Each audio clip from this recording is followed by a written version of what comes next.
Ukuphi uguquko? Mafanda.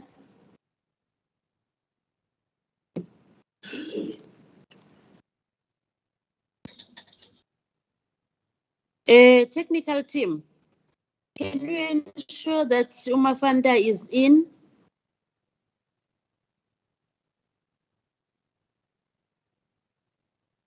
Anyone? Okay. Honorable members, councillors, House of Traditional Leaders, ladies and gentlemen, it is our great honor and pleasure to introduce the following esteemed speakers who have vast experience in different fields and will be talking to the topic, nurturing young men against gender-based violence for an advancement of women's rights. That is the topic. The legislature appreciates your participation and bestowing us with your presence in this historic event. You are an inspiration to our young men. The first speaker to introduce, ladies and gentlemen, is the Right Honorable Thomas Tayebua from the Government Chief Whip Parliament of Uganda. Honorable Honorable Tayebua is a member of the Parliament of Uganda representing the Ruhinda North County on the NRM ruling party ticket, and one of the few members who went through the 26 parliamentary elections unopposed. He serves on the Natural Resources and National Economy committees of the 10th Parliament and on the 8th Member Select Committee of Parliament to investigate mismanagement of Ugandan telecom. He was re-elected with the landslide victory in the January 2021 parliamentary elections.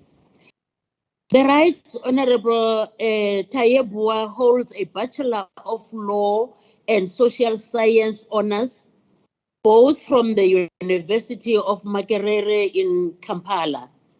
He also holds a certificate in negotiation from Harvard Law School in the United States and a professional certificate in parliamentary affairs from the Center for Parliamentary Studies in the United Kingdom. In 2021, Right Honorable Tayebua completed a Master of Business Administration for the East and South Management Institute in Arusha, Tanzania. Honorable members, councillors, ladies and gentlemen, please welcome the Right Honorable Thomas Tayebua. A round of applause, please.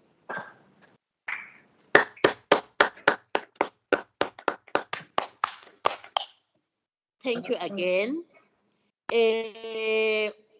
Honorable members, allow me also to introduce Father Smangaliso Mkhatshwa, leader of the Moral Regeneration.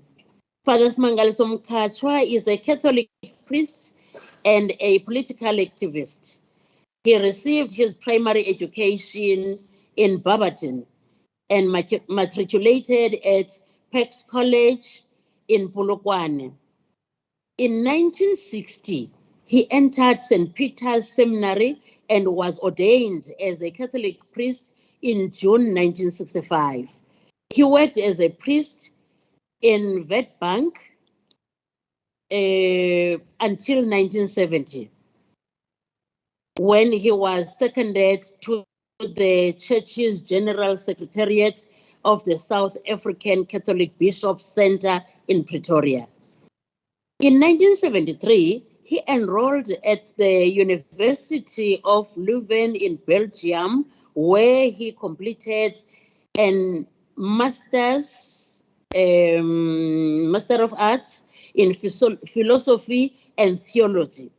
Between 1994 and 2000, he held a number of prominent positions in government as well as in the ANC.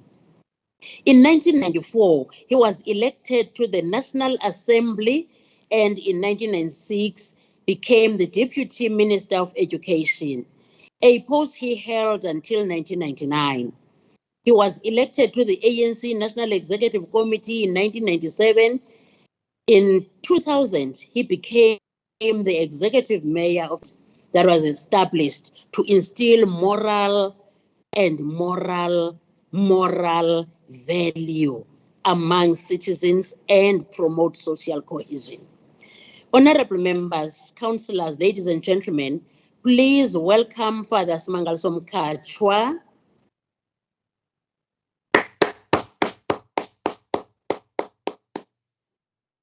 Thank you.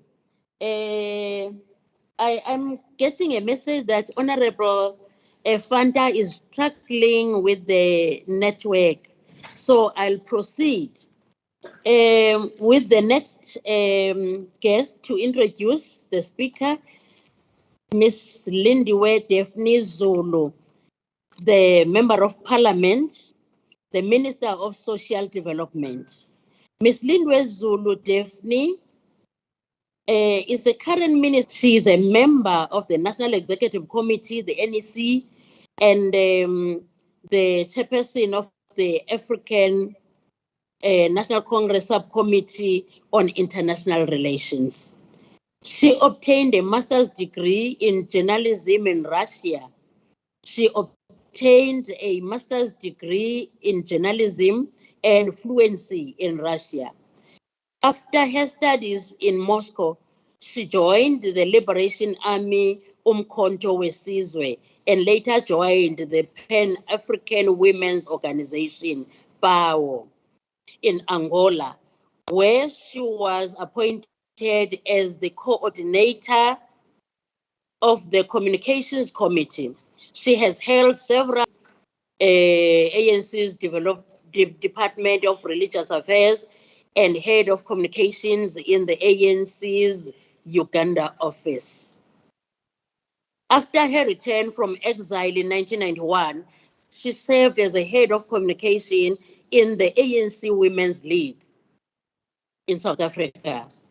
After South Africa's first democratic elections in 1994, she served as a member of the Gauteng Provincial Legislature and was appointed Deputy Speaker in 1995. From 1999 to 2001, she was Special Advisor to the Minister of Foreign Affairs and appointed Chief Director for Western and Central Africa from 2001 to 2003. She worked at Vodacom Group as the Executive Head of Government and International Relations. In 2004, she was posted to Brazil as South African Ambassador for 4.5 years. She has served as a member of the National Executive Committee of the ANC since 2007. She was appointed Special Advisor to the President of the Republic of South Africa on International Relations. In 2014, Ms. Zulu was appointed as the Minister of Small Businesses Development and the Minister of Social Development after the 2019 National General Elections. Honorable members, councillors, ladies and gentlemen, please welcome Minister Zulu.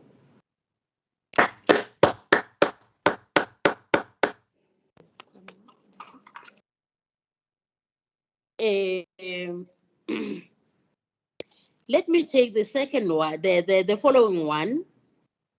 It's not the second, it's the next one, yes. Miss Pokazi Manilusiti. Miss Manilusiti is Mrs. Hey, angasibeti utatu Lusiti. the MEC for Social Development. MEC Luciti matriculated at Lawson Brown High School in Port Elizabeth. She took up administration advancement programs with the University of Port Elizabeth, Nelson Mandela Metro University, and University of Fort Hare. She is currently busy with her B.Admin, Bachelor of Admin degree with the University of South Africa. She is currently a member of the Executive Council, that is MEC, of the Eastern Cape Department of Social Development since the 28th May 2019. She is also a member of the Eastern Cape Provincial Legislature since 2019. In her political space, she is a member of the African National Congress and the member of the ANC Youth League. MEC Luciti's political involvement spans through all levels of youth activism, from ANC Youth League, the Young Communist League, and the student politics. Her work experience includes being the provincial manager of conferencing and electoral matters in the ANC provincial office. She served in the subcommittee coordinator, ANC Provincial Executive Committee subcommittee. Before joining the provincial legislature as a member of parliament and being deployed as the MEC responsible for social development, she served as an human resource practitioner at the ANC caucus office at the provincial legislature. Honorable members, councillors, ladies and gentlemen, please welcome the Honorable MEC Siphokazi Mani Luciti Busoshe of Amahleke Eqonce under the Kingdom of Amakhakhabe. Unkosi Busoshe is also a member of the House of Traditional Leaders in the Eastern Cape. He serves in the Committee for Rural Development. Honorable members, councillors, ladies and gentlemen, please welcome Unkosi Zamokuhle Busoshe. Masithathe olandelayo, the Reverend Mpontsha osuka kwiqumrhu ekuthiwa yi-Empowered Men. Reverend Mpontsha leads the Kingdom Lifestyle Family Church. He also has Empowered Men and an accredited trainer on leadership and business. Reverend Mpontsha holds a master's degree in public administration from the University of Fort Hare. Honorable members, councillors, ladies and gentlemen, please welcome Reverend Mpontsha. Sithathe olandelayo, Snowy Hawker osuka kwi-SRC, President, University of Fort Hare. Mr. Snowy Hawker is the current president of the Student Representative Council at the University of Fort Hare, Central Region Deputy Secretary, and a member of the African National Congress. Honorable members, councillors, ladies and gentlemen, please welcome Mr. Snowy Hawker. Noko sendizawugqiba ngoko. Sithathe umhlonipheki wethu Patrick Godana, Provincial Manager, Sonke Gender Justice. Mr. Patrick Godana is Sonke Eastern Cape Provincial Government and Medializing. Throughout the 1980 and 1990, Patrick was an anti-apartheid activist in the Eastern Cape Township of New Brighton. A member of Umkhonto Wesizwe, the ANC's armed wing, he spent many years in exile and was subsequently incarcerated as a political prisoner. With the arrival of the new democratic dispensation, Patrick earned a degree in theology from the University of the Western Cape, and shortly thereafter took a position at the Planned Parenthood Association of South Africa, PPSA, where he was influential in shaping the design of the Men as Partners program.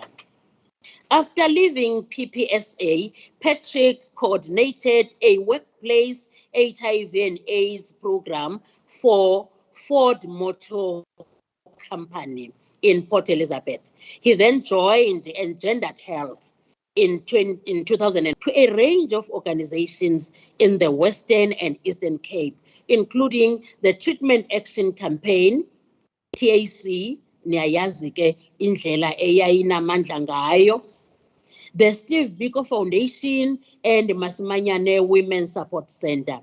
During this period, Patrick represented the Men as Partners Network internationally, traveling to Sweden and Mozambique, amongst other places. He has been at Sonke since 2008 and has held a number of positions, including coordinating the implementation of work with children affected by HIV and AIDS in the Eastern Cape, implementing the Men Care campaign in South Africa, Namibia, and Botswana, and coordinating Sonke's community mobilization work in rural parts of Eastern Cape. Patrick is an ordained Lutheran priest and ministers to a multiracial social justice focused congregation in Cape Town. Honorable members, councillors, ladies and gentlemen, please welcome Mr. Patrick Godana. That was our last speaker. Honorable members, ladies and gentlemen, Father Mkachwa and our speaker from Uganda are struggling with the connectivity. So the technical team is trying to assist those two honorable members. They just proceed with the next speaker. That will be Inkosi Zamokuhle Busose. You'll be speaking on the role of traditional leadership in dealing with gender-based violence. Inkosi Ndanekazi, Ndanomgquba, Ndanomthonyama, Nkosi yemveli, Mntwana enkosi, eyinkosi ngokwakhe, Tata uBusose sinikezela kuwe, enkosi.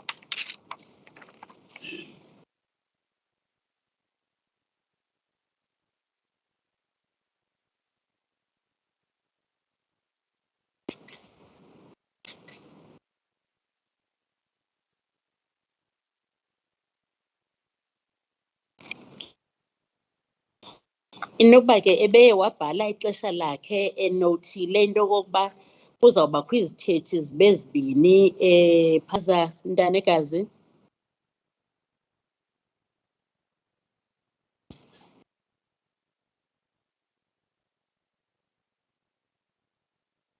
Inkosi Zamokuhle.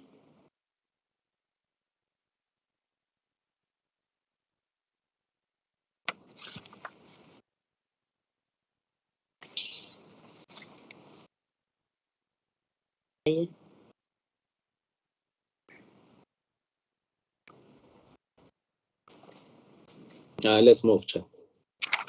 Enkosi kakhulu CPHA. Shall we proceed simlinde njalo uNkosi uZamokuhle ithathe oza kuthetha uthi esinikeza the effects of early pregnancy in education, the effects of early pregnancy in education. Izabe ngu-Elovuyo Makhohliso, i-Child Ambassador.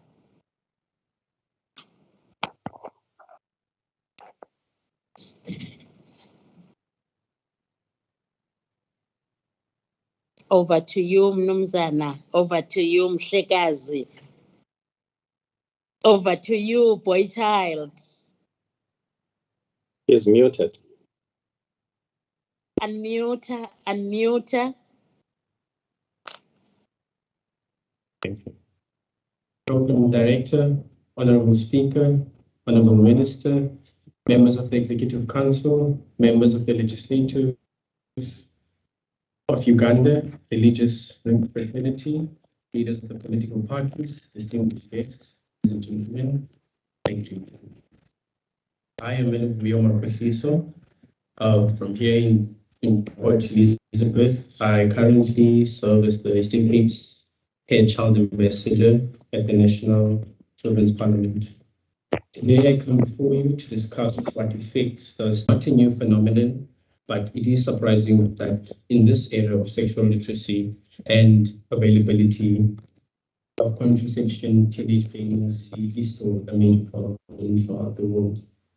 Many countries continue to experience a high prevalence of teenage pregnancy, regardless of the implementation of intervention strategies to reduce teenage pregnancy, such as sex education in schools and community awareness programs. In South Africa, approximately 30% of teenagers have been pregnant, and the majority of the pregnancies were unplanned. In addition, the Department of Basic Education continues to record an increase in teenage pregnancies each year. And these pregnancies are not only recorded from high schools as we would expect. Primary school kids are also getting pregnant. Adding to that, the Eastern Cape records the second highest after Gauteng number of teenage pregnancies each year, which is alarming. This high incidence of teenage pregnancy has become a major societal and educational concern, as it seems to perpetuate poverty and low levels of education. Teenage pregnancy affects the education sector in numerous ways, and I will try to discuss two important aspects which branch into many other aspects. The first one I'm going to discuss is the matter of school attendance. School attendance is largely affected by teenage pregnancy. School attendance is disturbed by babysitting arrangements. They have to juggle between being at school and also have to take care of the child at the same time, which is overwhelming for them. On the other hand, the Department of Basic Education clearly states on its policies that a girl must continue in school while she is pregnant and after giving birth, and that the school must ensure that the girl is treated equally to the other learners. However, we know that this is not practiced, especially in our public schools. Pregnant girls get treated very bad, especially by the so-called old-fashioned principals and educators, and of course, by their peers. They do not make the schooling environment healthy for the girl. By this, I mean that she must undergo daily psychological and verbal abuse, which leads to the girl dropping out of school. The second issue I'm going to discuss is the academic performance. Across Africa, teenage pregnancy appears to result in teenage mothers ending their schooling. In South Africa, unlike in most other African countries, girls usually continue their education after giving birth, and they delay completing their schooling rather than dropping out. Until of ever pursuing further education, and also reduced level of school performance. Equally, the likelihood of failing a grade increases with pregnancy. Pregnancy and motherhood do not necessarily end the teenager schooling. Nonetheless, for those who remain in school or return following childbirth, it does impact their grades and at times their progress in school. When teenage mothers return to school, their performance is frequently affected, and many shift from performing well academically to becoming average or become underachievers. because they have to balance motherhood and schooling. Although returning to school is critical, research shows that learners have to return as soon as possible following the birth of the baby, because even relatively short interruptions impacts on the education process, as I've already mentioned. Ladies and gentlemen, teenage pregnancy is a growing concern in South African schools, and it has detrimental effects on the education and future plans for our school learners. Teenage pregnancy cannot be prevented since it has reached alarming proportions. However, strategies can be developed and implemented to reduce the alarming numbers of pregnancies among school-going children. Because of the multiple and complex factors contributing to teenage pregnancy, it is vital that in South Africa, this phenomenon be addressed on individual, community, and structural levels. There are various ways of reducing or preventing teenage pregnancy, like educating school children about the ABC. Ladies and gentlemen, this global issue is a catastrophe for our education sector, and it is time that all stakeholders come together and find suitable and long-term solution to this problem to prevent further damage. I thank you all for listening to me. Thank you so much.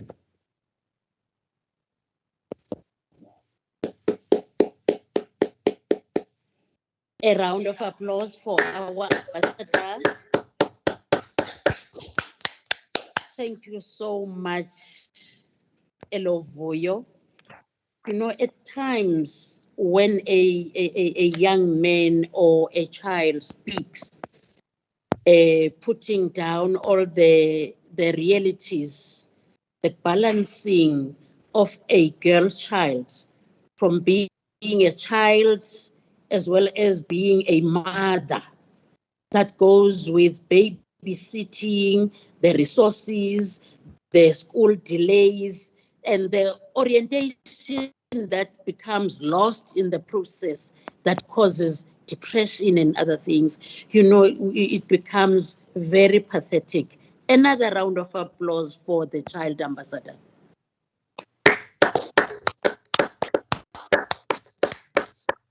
Thank you so much. Shall we now proceed and request our university representative from Fort Hare, Snowy Hawker, the SRC president, to give us the role of tertiary institutions in responding to gender-based violence as societal problem. Over to you, President. Thank you very much, Program Director. Let me extend my humble greetings to the leadership from the national level, leadership from the province, from the provincial legislature, distinguished guests, fellow panelists, and all those in attendance today. My name is Snowy Hawker. My name is Snowy Hawker, SRC president from the University of Fort Hare. I come from Beaufort West, a very small town in the western. Excuse me, President. Would like to see your face. Can you put on your video camera? Yeah.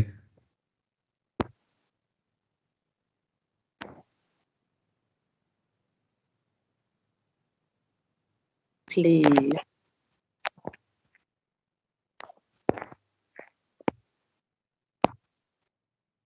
That's it. Thank you. Is it fine now? Yes. Okay. As I was saying, I'm the SRC president from the University of Fort Hare. I come from a very small town in the Western Cape called Beaufort West. Today, my role is quite simple today. My role today is just to highlight the responsibility that institutions of higher learning have in fighting this pandemic called GBV in today's society. His Excellency President Cyril Ramaphosa last year had announced that we are facing a second pandemic, which is called GBV, in conjunction with past, and we are seeing that there is still no active fight from government to actually curb the increment of these GBV cases within our society. There's this number of GBV cases, especially amongst university students, and this year it is still the same issue that we are being faced with even this year. As just a few days ago, it was announced that a student shot and killed his girlfriend in the university residences. So really, it's a pandemic that not only needs the leadership of the institution, but also that needs the leadership of our provinces, of our nation at our national level as well. Let me start by highlighting what institutions of higher learning are and what their roles in general in society is. The institution of higher learning, it is an intellectual hub of all of that particular country. The institutions of higher learning, they produce what is the future leaders of our generation would be. Not only political leaders, but leaders of all spheres, leaders that would be in the business sector, leaders of society in general, and people who would go out and make a change at our societal level. These are the people that should be shaping the future of our generation. They are the people that should be shaping the future or the image of the country, and those are people that will be shaping the future or the perception of worldwide perspective. Those academics, but they are also there to groom and to shape men and women. But this, I want us to focus a little bit on men, as it is perceived that men are currently a societal problem in today's age. We have a crisis of GBV that we are faced with. We have a crisis of GBV that we are faced with, and our institutions of higher learning, they are not focusing on the problem. We are currently focusing only on the outcome. What do I mean by this? What I mean by this, by we are focusing on the outcome, it means we would rather we would rather hit someone, or we would rather discipline someone from rather than trying to silungise behavior yakhe, because having policies of gender-based violence in institutions of higher learning, it is fine, it should be there, but there is an underlying issue that we as an institution are not trying to address. We would rather discipline than correct behavior. Hence, I legislature to come and attend. It was a men's indaba where we gathered all men within the institution under one roof, and we spoke on issues that are concerning men. He can be suspended or can he be expelled from the institution, but talk to the issues that might lead to that, and try and curb or try and see what the problems are, so that those problems can be addressed. Many issues were raised in that sitting, and those are the issues that we would be trying to address at an institutional level, and also at a provincial level, across all institutions of higher learning, and nationally. Should we get the traction that we really need. Lastly, program director, when there was a pandemic, or there was an insurgence of HIV and AIDS in the early 2000s, government was actively involved in trying to stop that from spreading. There were programs on television that spoke on how to not get into contact with the virus, that spoke on how to prevent it from actually getting into your system. But now we have an even bigger pandemic. However, government is still silent on these issues. Government is making proclamations. Excuse me. Government is making proclamations on television. However, we are not seeing the implementation of those proclamations that government is making. I hope that this program is only the starting point of government being actively involved in trying to address the moral problem that young men are faced with. Young men are faced with the problem of entitlement over women. And it is an issue that needs to be addressed with urgency, because not only are men being affected by this thing, but women in general, they are struggling. We are seeing it day in, day out in our institutions. Women are struggling with the gender-based violence crisis that is happening.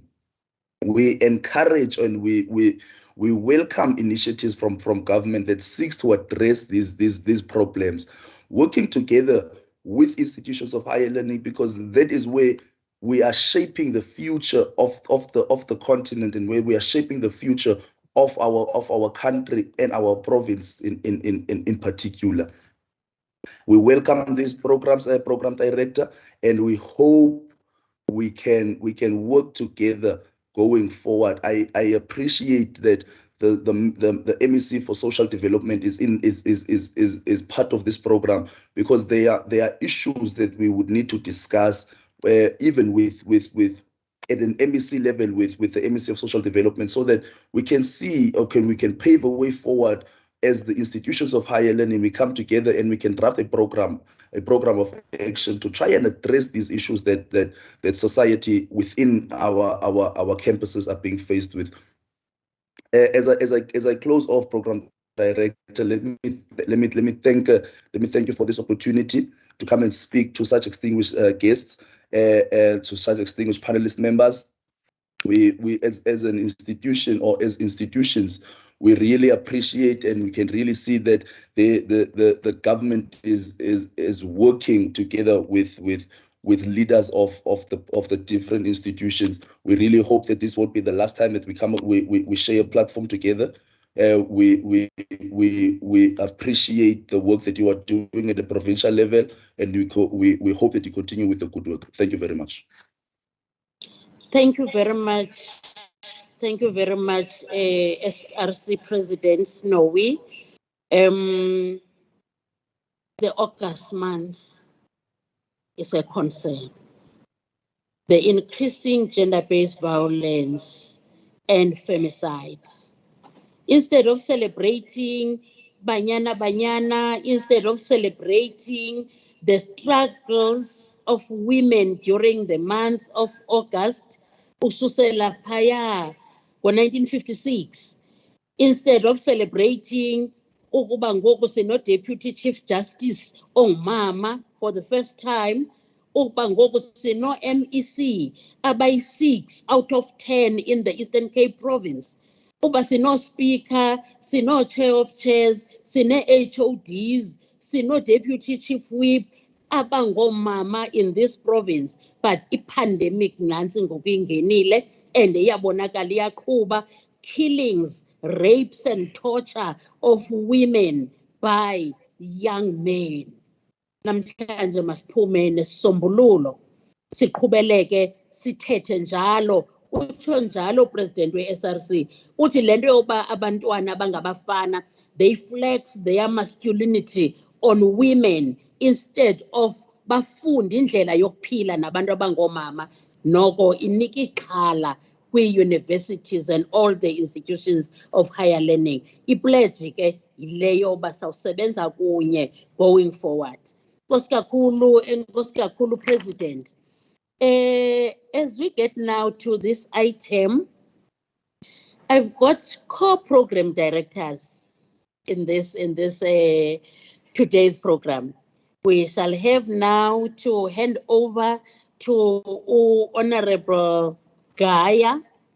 Naye uzawuqhuba aqhube Honorable Gaya athi hand over to the third program director.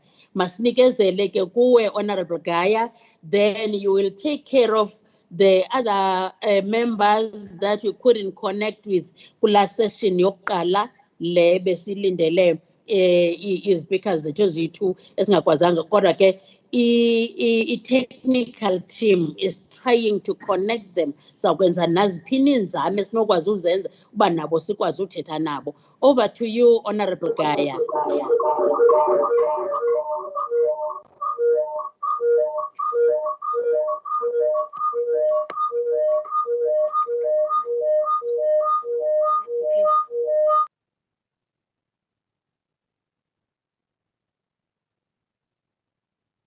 A minute, please.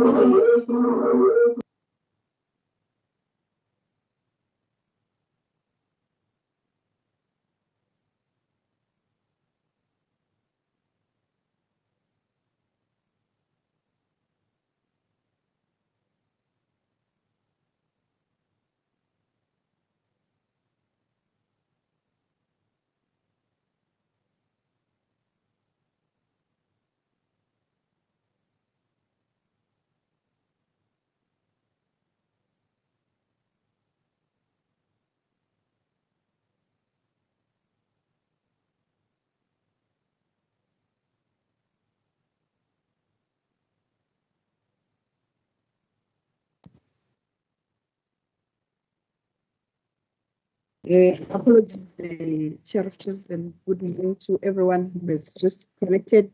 Honorable Speaker of the Legislature, Speaker from the district, District Chief Whip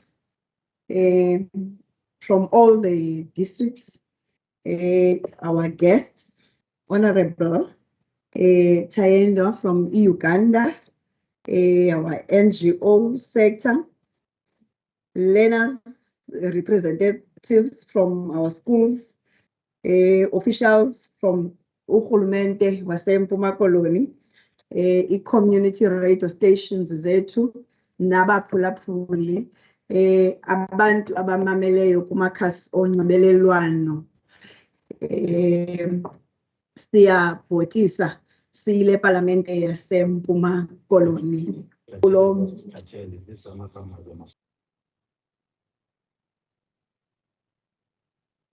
Let me also take this opportunity, program director, chair of chairs, Dingele Ndizo, program director, just this session.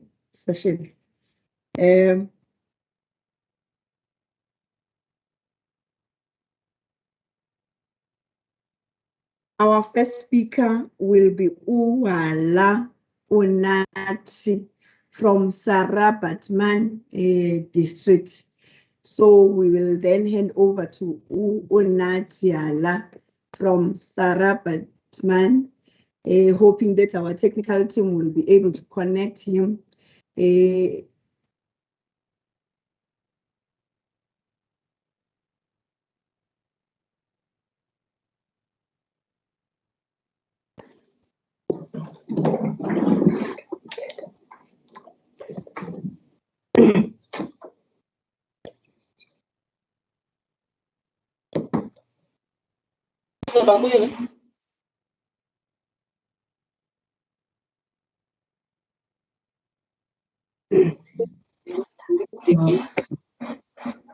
Morning, honorable members.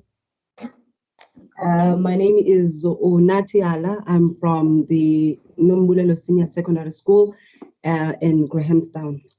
I'm doing grade 12 and I am the RCL's vice president.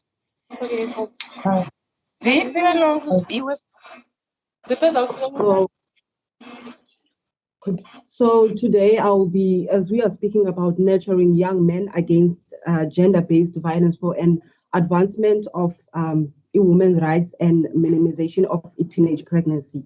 There are Before I proceed, I would like to acknowledge the present government officials, the department officials, dignitaries from other countries, present teachers, and our fellow learners, all protocols observed. As I proceed, I would love us to, there are 4 main points that I will be talking about today. The first one will be gender-based violence. The second one will be patriarchy and power as a driving force of gender-based violence, teenage pregnancy and the views of on agenda. Gender violence. It is any form of violence that is directed at a person on the basis of their gender. It is a human rights violation and a barrier to gender equality. Because so I must always because I'm a boy child, I must always lead, I will always lead a family no matter what, just because I'm a boy child. So those are one of a patriarchy. So moving on to power. Power is the ability to influence your own or others' experience. It is important for us to be aware of how we use the power we possess. The power we exert over others is a negative use of power. When men use power to control women, it is a negative use of power and the driving force behind violence against women. For an example, there are many jobs in South Africa. So you will find out that men use power over women. In order for you to qualify for this job, you have to sleep with me first. So those are the kind of incidents that men use. So they use their power to violate rights. And then moving on to a teenage pregnancy, a global crisis. A teenage pregnancy, known as an adolescent pregnancy, is a pregnancy of a female under the age of 20. What are the consequences of a teenage pregnancy? First, school dropout, alcohol and substance abuse, and the repetition of pregnancies. So you will find out that many teenagers that are pregnant, you find out that they are dropping out. For example, there's a friend of mine which was doing a grade 12 eskolweni. She dropped out eskolweni because she could not manage a pregnancy and also dealing with iskolo. You know how grade 12 is. There is a lot of work at grade 12. So she decided to drop out so that I focus the So those are the consequences of a teenage pregnancy. And also the point of view of the teenage father. You will find out that abantu abangodada ababamithisleyo umntana omithisleyo for example, my age group, you will find out that they are free. Umntana uhlala nomama. So some fathers do not support. They are free. They can do anything. They are just free. So moving on to our last topic, a gender equal society. We are living in a society that is not equal. However, being part of this conversation, we are trying to move past that and create a society that is equal. So a gender equal society refers to a society in which men and women shall be given equal opportunities to participate in all activities at all levels as equal partners and shall be able to enjoy political, economic, social, and cultural benefits, as well as to take responsibilities equally. So, suggestions for a gender equal society. What do I suggest so that we can be on a gender equal society? Share household chores and childcare equally. Let us make sure that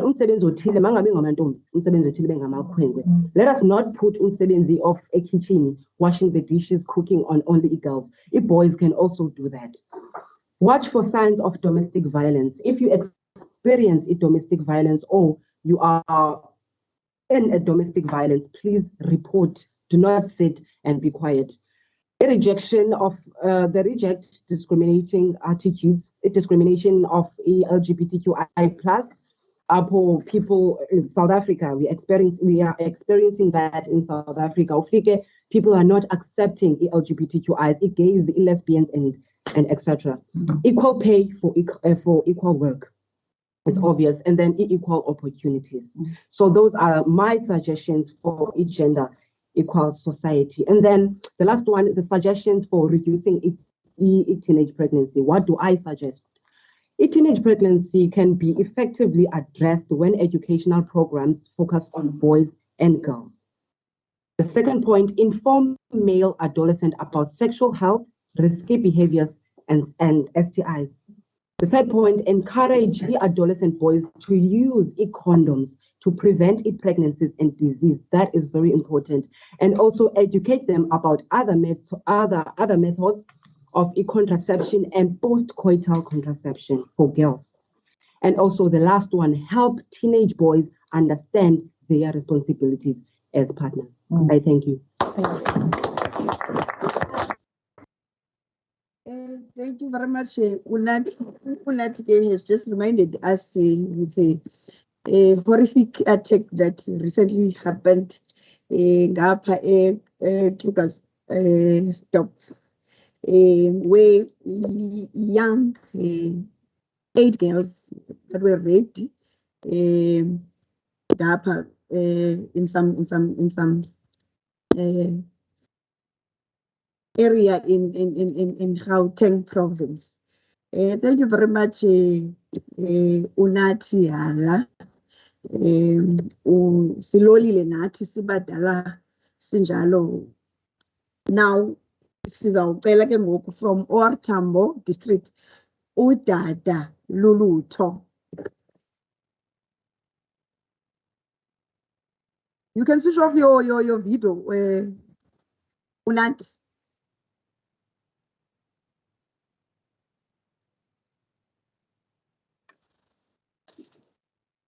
Good morning, Honorable Chairperson. We are ready. The site, however, our delegate this site is Mr. Kwanele Gudla. I'll hand over to him, Chair. Thank you very much. Over to you, Kwanele. Good morning, one and all present here. My name is Gudla Kwanele, and I'm going to talk about gender-based violence. Firstly, I am very grateful about this opportunity. Gender-based violence is a violence that is directed at an individual based on his or her biological sex or gender identity. It includes physically, sexually, emotionally, and psychological abuse. There are some examples of gender-based violence. Firstly, acid throwing, also known as vitriol attack, is a form of violent assault involving the assault of throwing acid or corrosive substance onto the body of another with the intention to disfigure, maim, torture, or kill.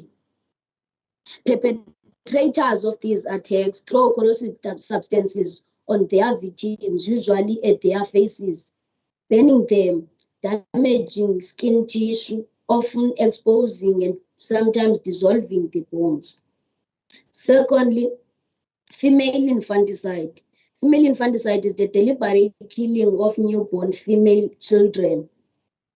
In countries with a history of female infanticide, the modern practice of sex-selective abortion is often discussed as a closely related issue.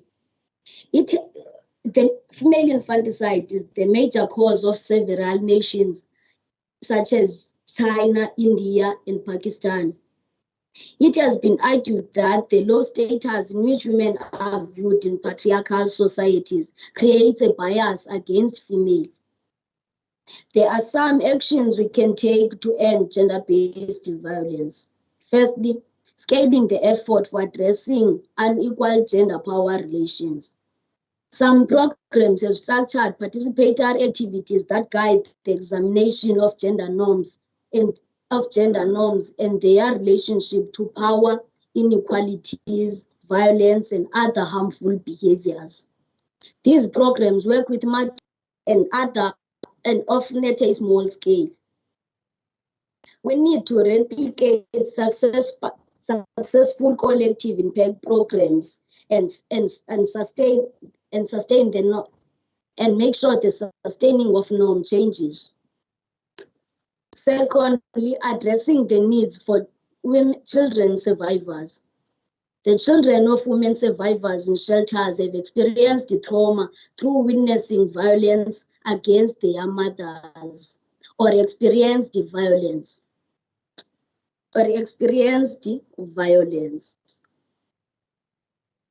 Yet we lack enough professionals to work with. Yet we lack enough professionals to work with the children. More support is required, especially when the perpetrators are parents or other family members. If we nurture young men, women will be empowered, and the result will be the minimization of teenage pregnancy, which is caused by the following: single parent household, hunger, lack of parental supervision, sexual pressure from friends and siblings who are sexually active. The solutions to teenage pregnancy will be: one of the solutions to teenage pregnancy is the joint work between government and schools to educate and guide adolescents.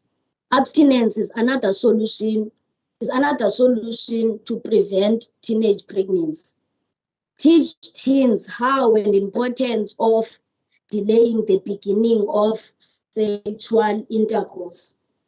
In conclusion, nurture young men, empower women for the minimization of teenage pregnancy. Thank you.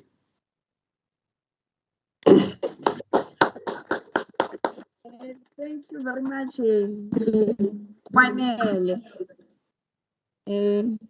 No, you are the youngest in the team. I am not sure. Thank you very much, Kwanele. Part of our guests, ukhona leadership yase-Sarah Bateman. Siyakhahlela leadership yase-Sarah Bateman. Siyanibona bani khona ngaphakathi kwethu, siyanamkela kule nhlanganiso izama ukuqonqa abantwana baseMzantsi Afrika. Now quickly we will go straight to Joe Gabi. Joe Gabi is represented by Udada Lulutho. Remember earlier I said Udada was a Tambo. My apologies. Lulutho.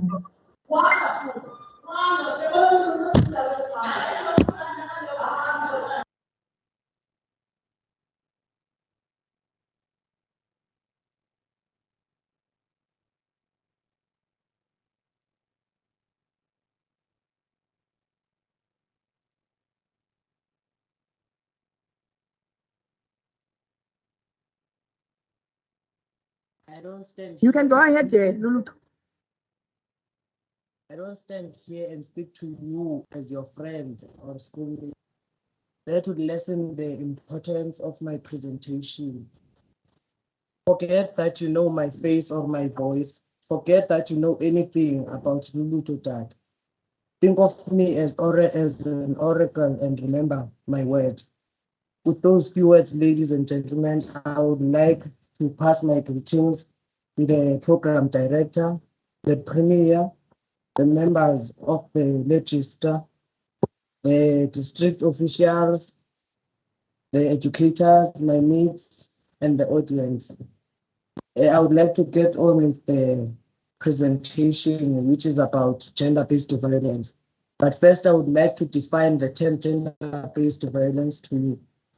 Gender-based violence is a term used to describe violence directed on an individual based on their gender. Although both men and women experience gender-based violence, but it is mostly inflicted on women and it is perpetrated by men. Gender-based violence is a discrimination. It is deeply rooted in harmful stereotypes and prejudice against women and other people who do not fit in a traditional gender binary or deteriorative society. Now we were given a subtopic which was realizing a gender equal society through respecting human rights. A gender-equal society is a graceful society that respects the individual, and it is based on the idea of establishing human rights. Gender equality, besides being a fundamental human right, but it is also essential to achieve peaceful societies with full human potential and sustainable development. Gender equality prevents violence against women and girls, and it is essential for economic prosperity. Societies with gender equality are much more safer and healthier. Gender-based violence is increasing at an alarming rate in South Africa. When you look closely, you can say that it has a season due to the number of cases that get reported each year. Not so long ago, there was a case of Mrs. Namhla who was gunned down in the driveway of her home. She was shot about 9 times. Her sister provided videos and pictures of her badly bruised and beaten up body. According to her, Mrs. Namhla suffered the abuse at the hands of her boyfriend, who is a successful and a powerful businessman, a major businessman. And on the other hand, there is a case of Mrs. Tsukufat Ule. Ms. Tsukufat Ule's body was found hanging on a tree last June with multiple stab wounds. Fortunately or unfortunately for her, the murderer was caught and was sentenced to 20 years in jail. And just recently in Enlundi, local municipality, a young girl's body was cut down and dismembered, and it was thrown down in a pit tornado here in the Jogabi district. What are the impacts of gender-based violence? Freedom from violence is a fundamental human right, and gender-based violence undermines a person's sense of self-worth and self-esteem. It affects not only the physical health, but also the mental health, which can lead to self-harm, isolation, depression, and suicidal attempts. It is an unrelenting assault to the human dignity, depriving people of human rights. Everyone has to feel safe, and where this is not present, people's ability to function is most likely to be impaired, as self-realization and self-development are affected. What are the causes of gender-based violence? Gender-based violence occurs as a result of normative role expectations and unequal power in societies and in families. But it mainly occurs as a result of patriarchy. For instance, if we look back at our homes, you'll find out where there is a girl child and a boy child, you'll find out the girl child does all the work. She does the laundry, she does the cleaning, and she does the dishes, while the boy just sits. That makes the boy think that he is much more superior to the girl. And most of you may be wondering, what is patriarchy? Patriarchy is a social or political system that treats men as superior to women, where women cannot meet their basic needs or protect their bodies. What are the solutions to gender-based violence? South African girls deserve to feel safe and protected without the fear of gender-based violence. If you or someone you know is experiencing gender-based violence, we should ask him or her to look for professional help by contacting the social workers. But I would recommend that there must be a task teams responsible for investigating gender-based violence matters. There must be special courts that deal with gender-based violence matters. We must report photos or messages that exploit girls or women. Gender-based violence must be dealt with. The parents must create a positive learning environment. A child must feel safe when talking to the parents. He must trust the parent. Gender-based violence must find expression in the school curriculum at all levels. There must be a 72-hour activization plan must be applied in a gender-based violence case. Lastly, parents must also do self-introspection. Maybe the problem is not within the victims, but with the parent, where the parent makes the child not a good see. Thank you very much. Enkosi kakhulu ke lulutho ngokusixhobisa uthi ululutho i-GBV, it doesn't affect physical body only, but mentally. I'm hoping that MEC wakwa education mhlawumbe ezawulayeza no-minister wakwa education kule nto ithi ne-curriculum le mayibe i-GBV le mayibe inxalenye yezifundo zalapha eMzantsi Afrika ukuze ukuzama ukuphelisa le meko sizibona siphantsi kwayo. Ngoku sizawungena eChris Hani District Municipality apho ndikhona. I'm sharing this gadget ke with uLufes walapha eChris Hani District Municipality. Let me also apologize. Ndizawusuka apha angene uLufezo Thafane ezokumela le district yaseChris Hani.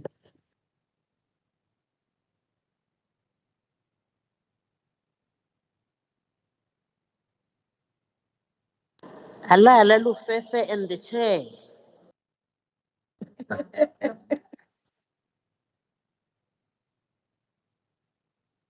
Thank you very much to the Madam Chair for the great introduction.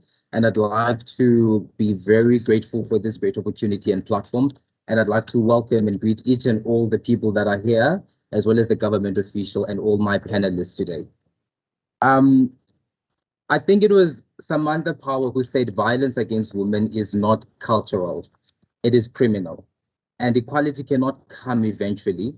It is something that we must fight for and make sure that we instill and find now. And I think that resonates the most with today, because the violence of women is an imminent threat in our society. It is a disgusting keeping act that has to be eliminated rapidly and it fulfilled.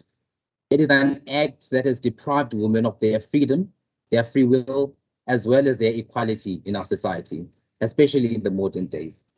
And it has brought a stain on the social spheres of our societies and has taken away mothers, women, and sisters away from their families. And this is something we cannot accept. This is something that is very detrimental to the social spheres of our society. And in the modern day, it is built so deep into the DNAs of our society that it's business as usual, that it's a forever going pandemic that's not coming to an end. That in every day when we watch our primetime news, we hear about the reporting of an intimate partner killing their girlfriend, or we hear about the reporting of a dead body being found in a river somewhere. Those are detrimental issues that need to be eliminated, that need to be removed in our society, because we cannot be hearing about femicide every day, the perpetration of women every day, and the violation against the female gender. It is a problem that has to be removed. And it has sparked a necessary social discourse and is constantly attacking the beam of the being of women, the beam and the being of Imbokodo. And I think it is important that when we talk about the causes of this violence, we should understand that this predicament is not caused by the way women dress. It is not caused by the way women walk, by the way women speak. It is caused by the people that instill these crimes. We should not be blaming the victims. It is caused by the problematic men and boys that create a stain in this world, as well as the social and legal structures that allow them to do so. And I think in my opinion, one of the greatest, as well as patriarchy, as well as I've had my panelists mention, because I believe that these are some of the leading causes of violence against women within our societies. And these are acts that enhance prejudices against women and enhance ideologies of male superiority, as well as hierarchy, which are very detrimental and problematic in the enhancement of our women.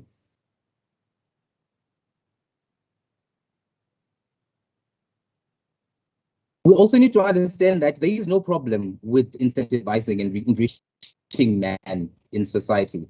But then there's a problem, the most that's at the expense of protection and safety of the women that live in our society. Because these ideologies make men believe that they are the be-all and end-all of our society, that they are more superior than women, and that the opposite sex is subordinate and should oblige to all their orders, instead of coexisting and working together and enhancing equality within our society. So we should remove those problematic and detrimental effects that exist.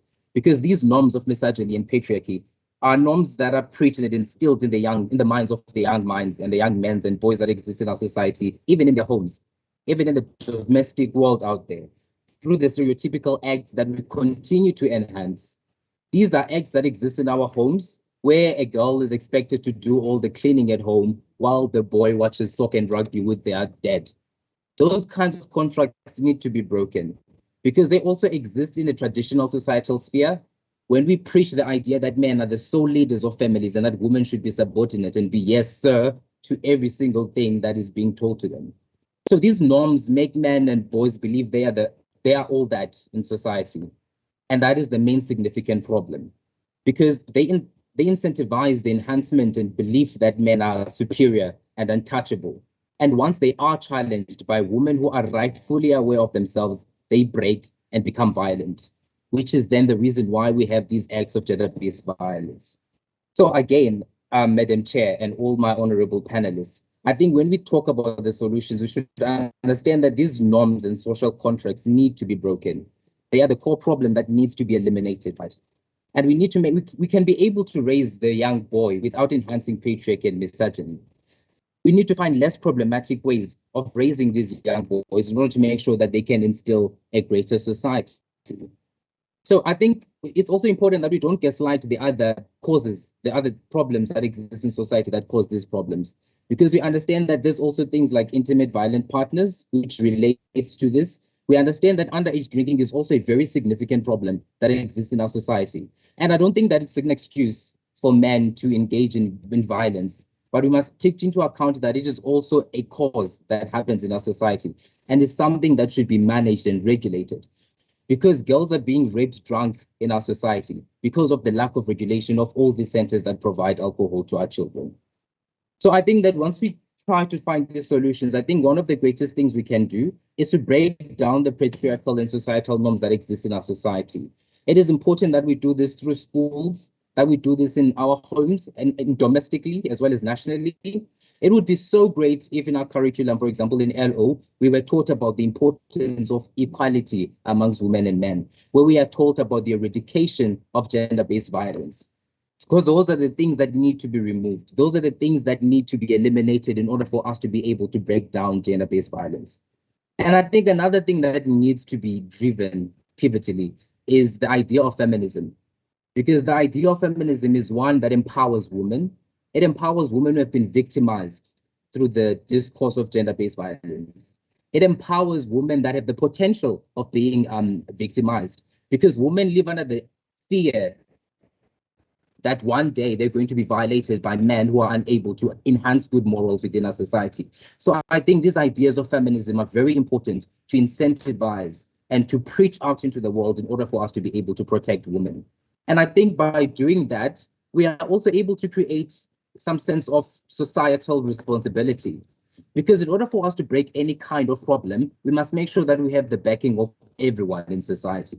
We must make sure that every single person does feel responsible for the violence that is instilled against women. Because once we all take responsibility, then it is in our hands to make sure that we bring a stop in everything and take away the culture of minding our own business. Because if my neighbor is going to hit their wife, I have a responsibility to step in and do something about that.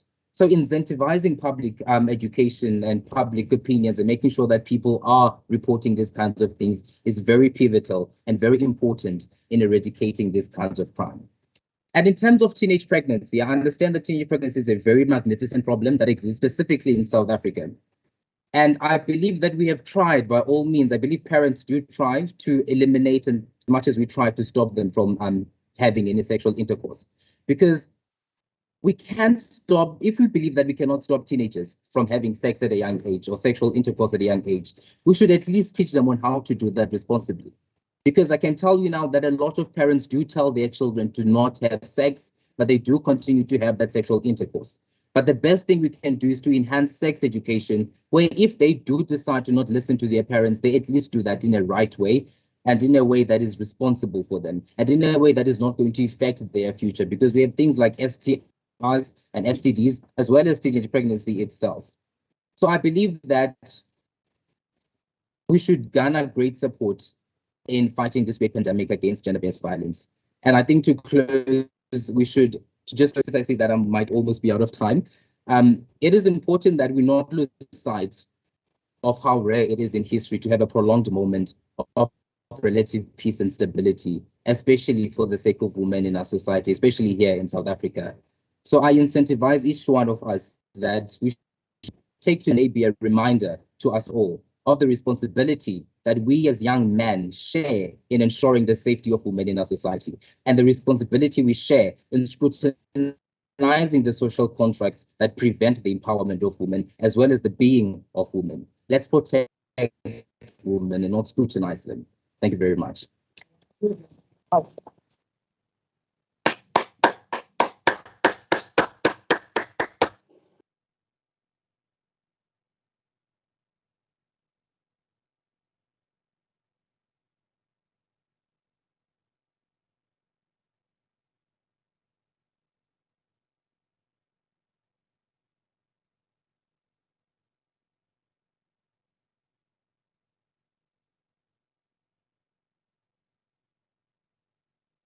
You are mute.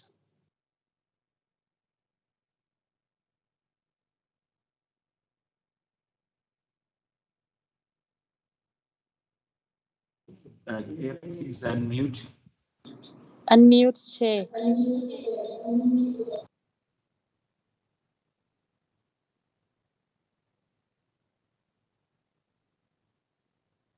Thank you very much, Chair of Chairs.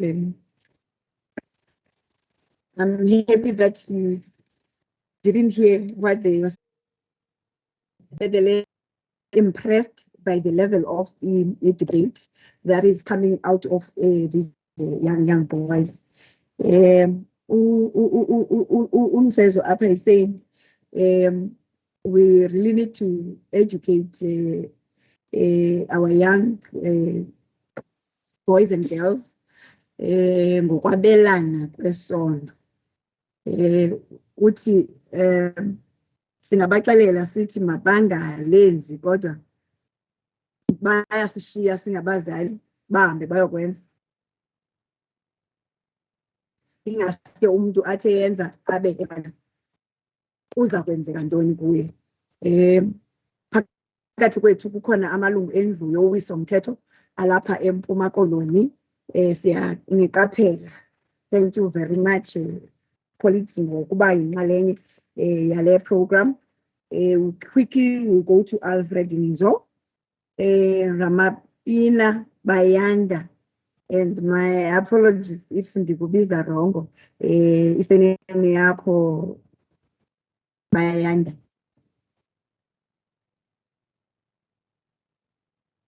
Alfred Nzo.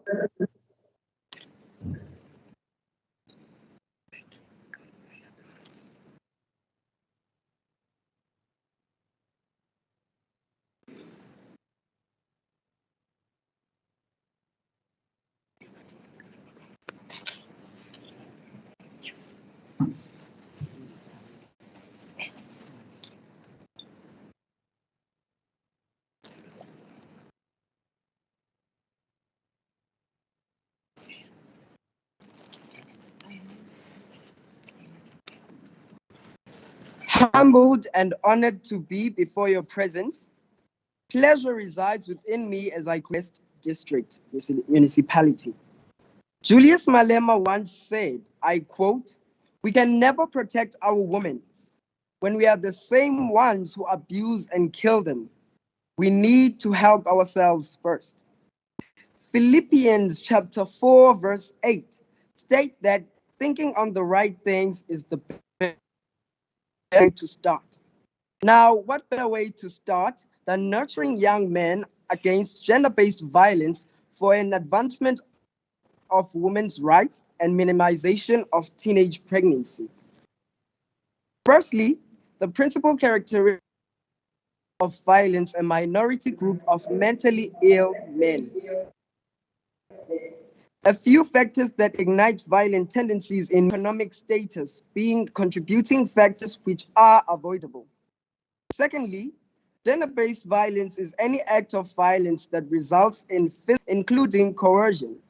It is a global plague, and we are the cause and the cure. Teenage pregnancy is a taboo, a sly disease that slowly destroys humanity from the ruin of female futures to the collapse of a country's economy. Teenage pregnancy serves as a cause of high birth rate, which leads to economic deprivation and dependency, which fuel abuse through poverty in a country. The consequences of gender-based violence and teenage pregnancy vent their frustrations on their children, thereby transmitting and intensifying the negative experiences on those around them. Children may accept violence as an alternative for conflict resolution. Throughout history, this has been a patriarchal world where cultural and social norms socialize women to be submissive, passive, and powerless against men, and males superior, thus making us males the shamed enemy.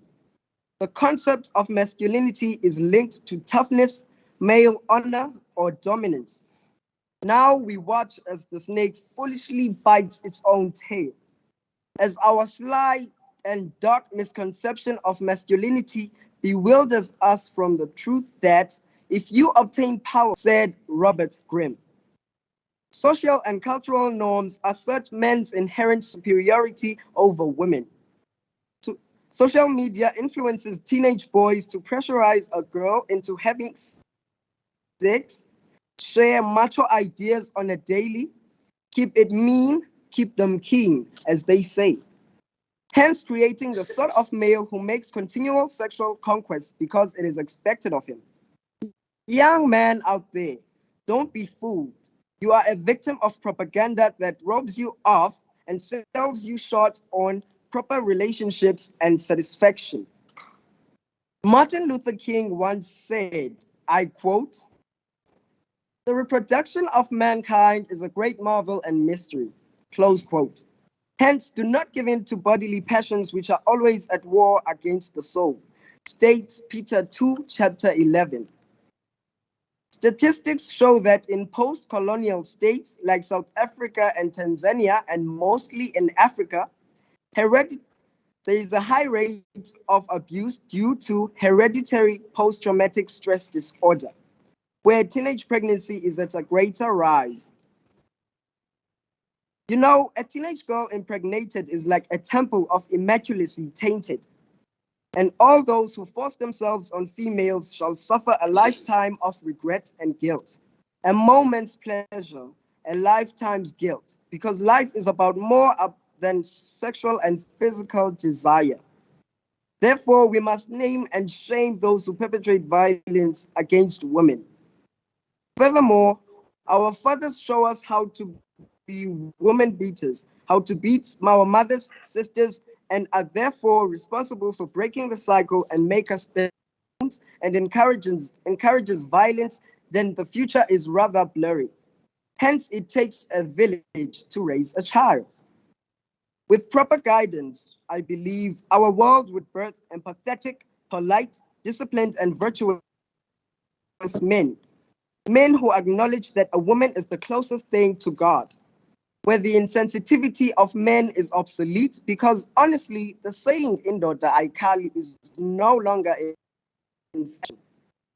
Ending violence in our countries is a responsibility of all communities, and it is significant that males are active participants and promoters of change in the current status of GBV and teenage pregnancy. We should expand programs throughout the world. Programs like CDF, which offer training to young men on gender equality and positive and caring fatherhood. Programs which will offer victim assistance services, exploring masculinities, media awareness, and education with community interventions. Message: do not raise a hand to abuse, but lend a hand to eradicating this violent and invective sickness. In conclusion, we must fully acknowledge the problem in order to find the solution. Therefore, introspection is vital, thus making you the cause and the cure. That realization shows that salvation is not some place we're headed, but one we are creating. The road to it is not found, but made, and the activities of making it changes both the maker and the destination. Basically, the ball is in your court. The power is in your hands. Thank you.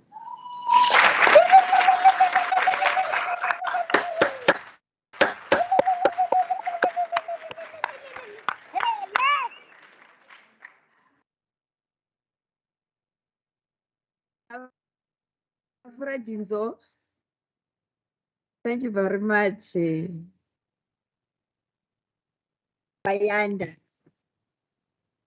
Bayanda is saying EGBV is rooted in harmful gender.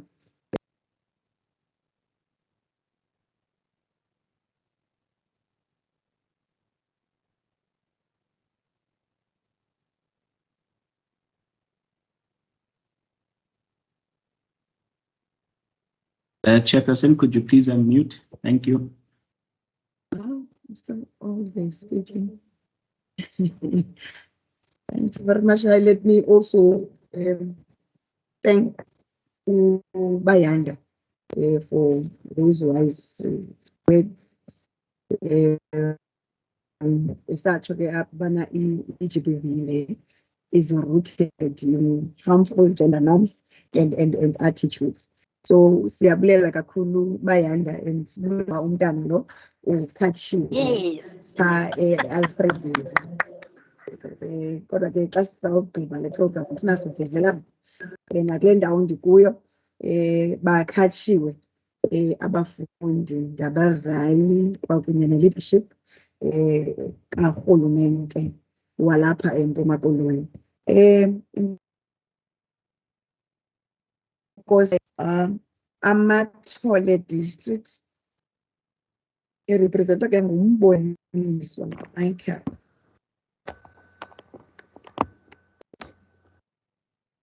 Michael, are you ready?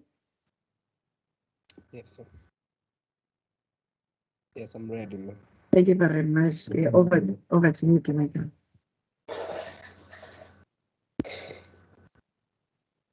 A wise man once said, open quote, to deny people their human rights is to challenge their humanity.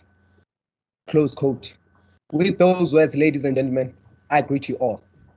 Standing forth is Mihle Mboniswa, a learner from Dabankulu Senior Secondary School, presenting the motion, realizing a gender equal society through respecting human rights. Disrespect of human rights is a criminal offense on its own, as it goes against many human rights in the South African Constitution of 1996. Ladies and gentlemen, whenever I mention the Constitution, I am talking about the South African Constitution of 1996.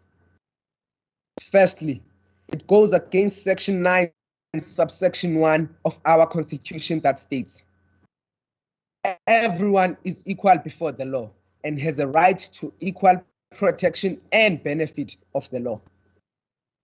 It also contradicts Section 9, subsection 1 of our Constitution that states, everyone, that states, no person may unfairly discriminate directly or indirectly against anyone on one or more grounds. Quoting Section 12 of our Constitution states, everyone has a right to be free from all forms of violence from either private or public sources. When so many of our human rights are being violated, I ask myself, what was the use of this Constitution? What is to become of South Africa if nothing is being done within regards to all these violations?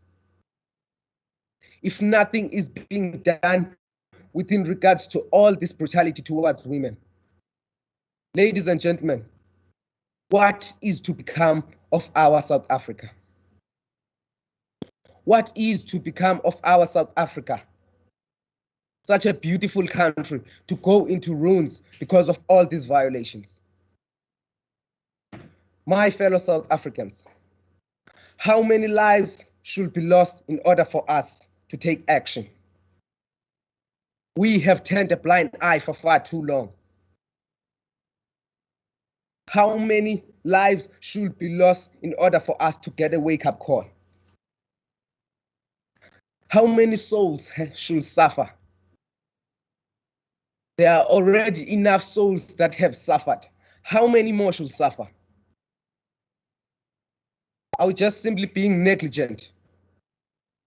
Or are we ignorant? How can so many people die, yet nothing of significance has been done within regards to all these violations? Clearly, the formula isn't working. Why not instill a working formula? For every violation of a right, there's supposed to be a severe punishment so that people can understand that our Constitution values each and every human right, and no human right is subordinate to the other. Ladies and gentlemen, on 4th of June, a body of a 28-year-old Chekovanzo Pule, who was 8 months pregnant, was found stabbed and hanging from a tree on the outskirts of Johannesburg. It was done by Ntutuko Shaba, who claimed to be her boyfriend, who is now sentenced to death penalty on the 29th of July 2022. And also in Mthatha, a 26-year-old Namhla, who was also named as Hlehle, was also abused by her boyfriend. She is no more now, and the killers are still roaming out there. If such acts can be done in our country by our brothers and sisters, this purely means we have no regards to human lives, ladies and gentlemen. Another fault and flaw within trying to curb gender-based violence is that there is only one side of the story that is being told, whereas like a coin, there are always two sides to a story. In Mthatha, a 34-year-old father of a 12 and 10-year-old children, Siphamandla Mthembu, was recently killed by his wife, Thandiwe Mthembu, on suspicions of having an affair with someone else. So indeed, looking at gender-based violence and only trying to solve it, looking at one side of the story, is ineffective. The effective way is we should regard both stories, that males are also being oppressed. Ladies and gentlemen, I now breathe life into the idea that both males and females are equal before the law, before the world, and before God's eyes. Males and females were meant not to destroy, but to support each other. It is hence I, for one, stand against gender-based violence. Ladies and gentlemen, thousands and thousands of people, thousands and thousands of lives have been lost in the name of gender-based violence. But we can't bring those lives back. The least we can do is to do right by those lives. The least we can do is to rescue our country from clutches of gender-based violence, while there is still a chance to do so. But for how long, ladies and gentlemen? I repeat, for how long will we have that chance? Food for thought. With all that being said, ladies and gentlemen, let us all work together to bring back the old way of living that stated, Umtu ngumtu ngabantu. Mahatma Gandhi once said, be the change that you want to see to the world. I thank you.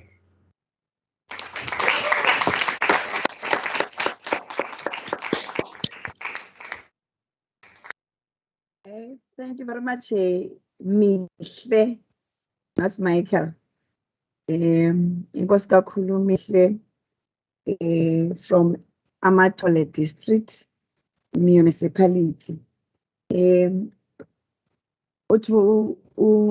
Umihle, how many lives should be lost in order for us, siphakame as South Africans? Ibuhlungu ke because we are being told ngabantu ebekumele babasixelele, ngabantu ebekumele basiyabakhusela. Kodwa ke we are all here. We believe in Dobana from today onwards, there will be a change, especially on the issue of gender-based violence. Then the konombuzo awubuza uba asikhathali na. I think he's referring to government. We have noted everything that these young boys and girls is Chiloyo. And now the last question that he asked that I have noted actually in the banner, is it the formula? If it is the formula, we should change the formula. Thank you very much, Lise. We will quickly go to Nelson Mandela Bay, Metro. Tinashe, I am hoping that you are ready. Tinashe.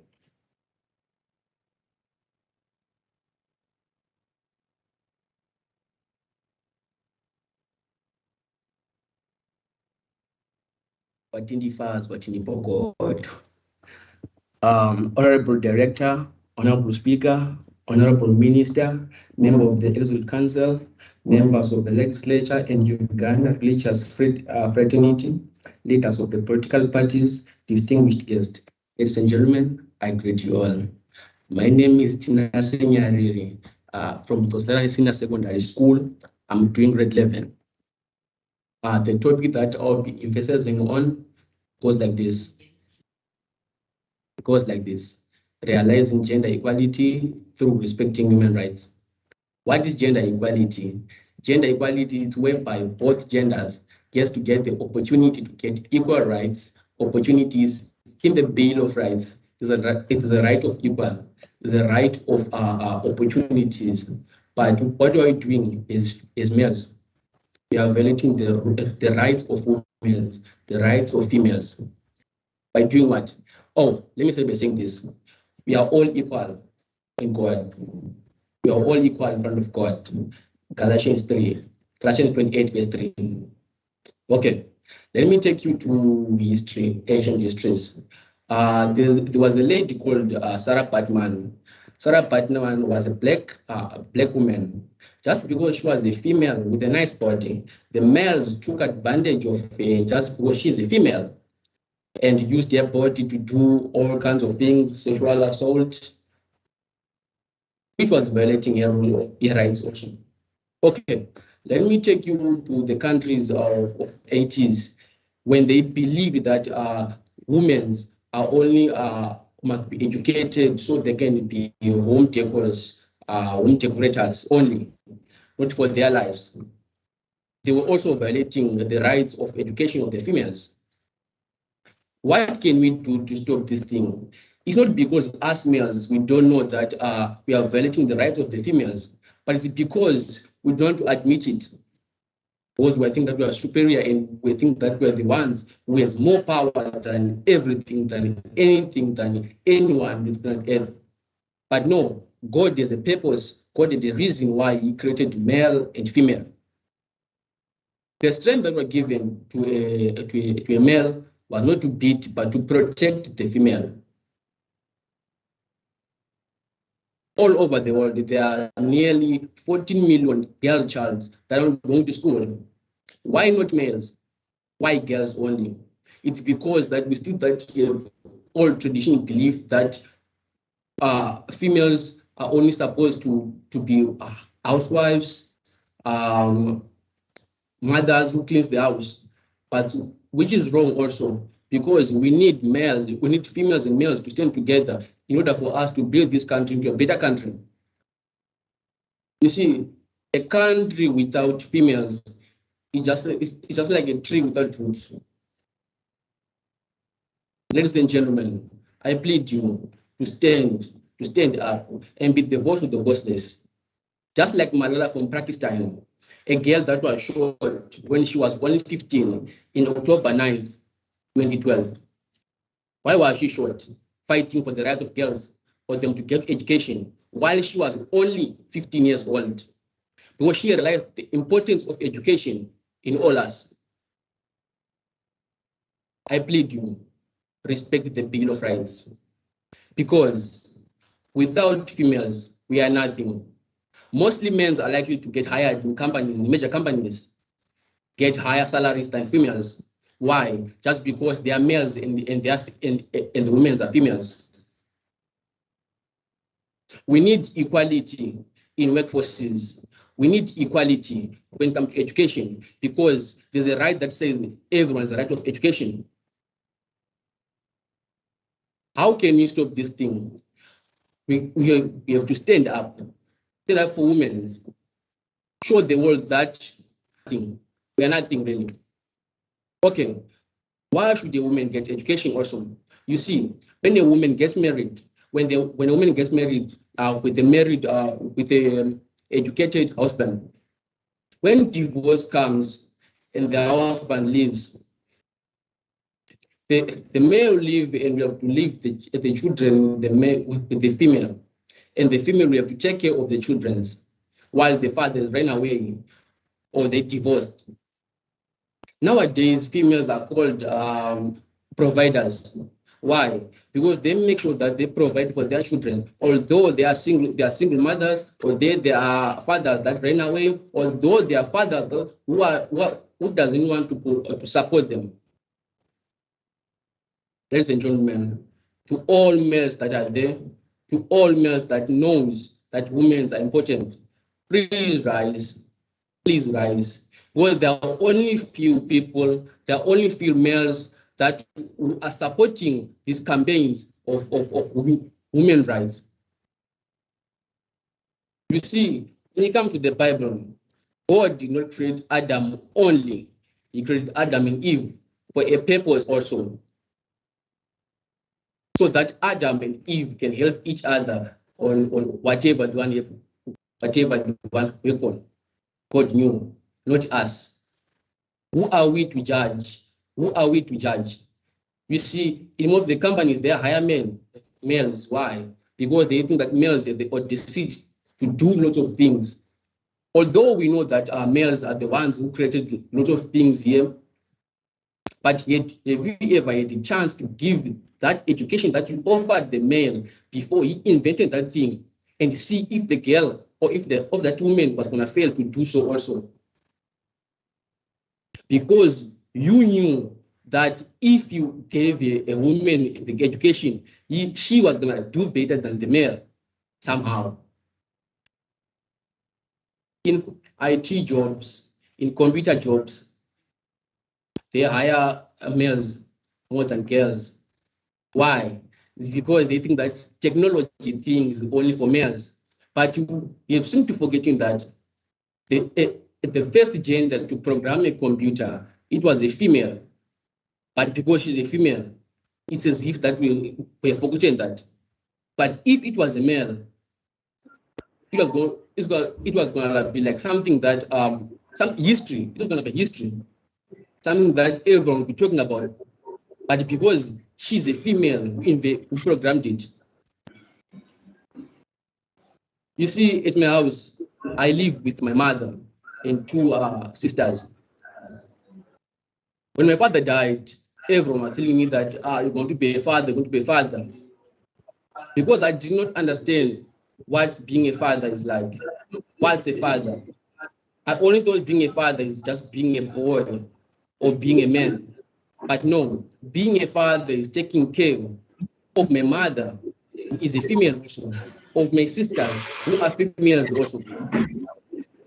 There's no way that my mother can buy a piece of cake and give it to me only just because I'm the male. No, she will have to share it equally because we are both equal. We are only different when it comes to physical because I have more power than a girl, because I'm a male. That's why I said the power that was given to a male was not to abuse or to beat, but to protect the female. You see, let me take you to the countries when it comes to leadership. Women also have leadership skills. We have seen a president, our first female African president from Liberia. In Liberia, there was a war. There was a massive war, a brutal war. But when the female president came, she managed to minimize the war. Although there were males also there, but they couldn't. They failed to put a stop on the war. Males. But when the female became the president, she managed to minimize the war, to clear the debt that Liberia had. But there were males there. And in terms of working hard, don't say males are the ones who are working hard. We have seen females in mines working so hard to provide. Yet you cannot say that only males are the ones working hard. We have seen bricklayers, female bricklayers, laying bricks. What's that? Just because they are female, and if you don't talk about it. But if it's a male, you'll be like, oh, this male is a bricklayer doing hard job. You are oppressing the rights of females or of females. You see, at my school, when it comes to education, I thought also before that only males are good at school. But no, I was wrong also, because I had that old tradition that was implanted in me, in my class. There are girl child there. When it comes to geography, I know that she gets higher marks than me. But when it comes to maths, an advantage when it comes to geography. And I have a degree of advantage when it comes to maths. Surely that is proving that also the females have the brain capacity to do whatever we can do as males, or even outbeat us, just like me, on geography, like you. Every time I need help, I'll go to her. She's a female and do. Okay, girls were given less power than us. The reason why God did that was he understood that in a house there will be a male and a female, and the male will have to take care of the female. But get this thing, when a female is educated and she becomes a nurse, and when divorce strikes in that house, the woman will be covered because she's a nurse, she's working, she'll be able to provide for the children because she's a nurse, she's educated. But when she's not educated, what will she do when divorce comes? When the working man or when the working male goes away or run away, what will she do to provide for the children? What will she do? Even the church elders of ancient history, they believed that it is against the teaching of the Bible for a female to get educated. No, the Bible has never said that. The Bible has never compared a woman and a man as unequal, but as equal. We have to stand up. You see, Malala from Pakistan, a woman, a female, was shot 3 times on her head because she was trying to be the voice of the voiceless, the voice of the girls who were not heard. Right now, if you go to Burkina Faso, a country, only 1% of the girls are the only ones who are going to school. What about the males? They are going to school, they are covered, they are getting opportunities. What about the females? What about them? Remember what I said. A country without females is like a tree without root. We need to respect both genders also. We need to respect both genders. Because when it comes to gender-based violence, it occurs in many ways. It's not only about beating the women. It's also about violating the rights of the female or of the male. But yes, the whole world. Because we have seemed to be failing to protect our females. gender-based violence now is becoming something like staple food now. It's something that we're experiencing each and every day on the news, on the Google. If you go to Google right now and search who was killed yesterday or that girl was killed yesterday, it's why we are failing to protect the females. There are campaigns, lots of campaigns that are hosted by females fighting for the right of girls, but they're not being supported because why? The campaigning are being hosted because they are fighting for girls. But if I tell you this, mark this, if the campaigns were for males, I tell you, everyone, in fact, every TV broadcast is gonna be like, support men, support men, support men. But because now it's a female now, it's so hard for them to do that. It's so hard for them to realize that what we are doing is wrong to them and in front of God. I've asked myself, how many people are going to heaven? But no, I'm not God, so I cannot judge. But God says, treat one another the same as you want to be treated also. Studies conducted in countries such as Botswana, Kenya, and India. What could also help into reducing the percentage of teenage pregnancy is the girl empowerment programs. We need to empower girls by offering them support and protection. It creates an effective strategies that teach life skills, build self-esteem, and improve social lives. But wait a minute, I hear you saying because of a boy child. Now it is very boy child. Now we need to teach boy children that a woman is a woman. South Africa belongs to all who live in it, equally.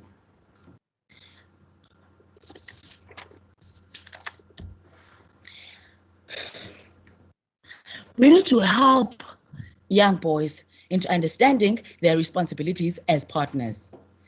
Because in many of our places, we see young boys impregnating young women and then they do not take responsibilities. This has been an overcurring thing. It has become a recurring decimal. We need to teach them that responsibility, that every right comes with a responsibility. Abstinence is the one of the best ways into helping teens from getting pregnant. Yes, we do understand that children do want to test things, but it starts with us as young people. We need to understand the fact that our young world has two capabilities. It's either it grooms us or it destroys us. Now, let me come on the basis of gender-based violence. What is gender-based violence? Well, gender-based violence is the continuous killing of children and women. And the President of South Africa, Cyril Ramaphosa, has announced gender-based violence as the second pandemic after COVID-19. And this is not good. How can we then solve gender-based violence? Well, there are programs that are there for gender-based violence. But the problem with these programs is the fact that they have not been active. We are each and every day of our lives, we see girls being raped, while we say we have programs that are there for gender-based violence. As young men, we need to understand that our engagement is an instrument of achievement. As young people, understand the fact that our engagement is an instrument to achievement, to a better society and a free society. As husbands, sons, uncles, and brothers, we need to promote equitable gender relationships in our homes. As supporters and as supporters and easers of women experiencing violence and working to promote a safe environment that can report violence. So, what is it that we need to do? It starts with us. Nelson Mandela said that the tomorrow leaders are the most important people in our country. So what is it that how can we then be taken seriously as young people if we are still continue doing this as young men? Because as I said earlier on, the Black nation is dying because of a Black boy child.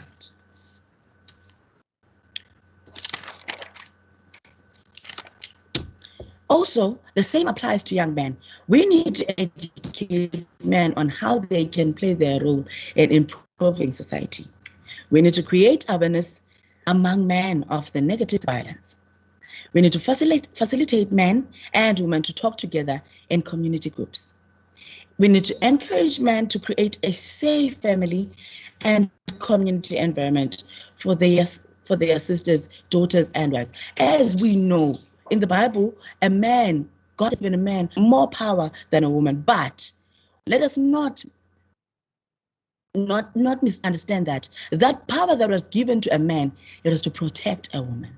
That power that was given to a man, it was to protect a woman. Let us not then use that power in a wrong way. We need to try stereotypes.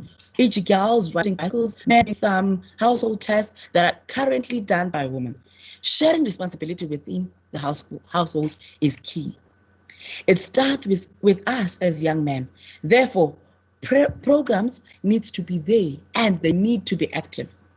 Let's help to obtain a prosperous South Africa, giving emotional support to the abused learners.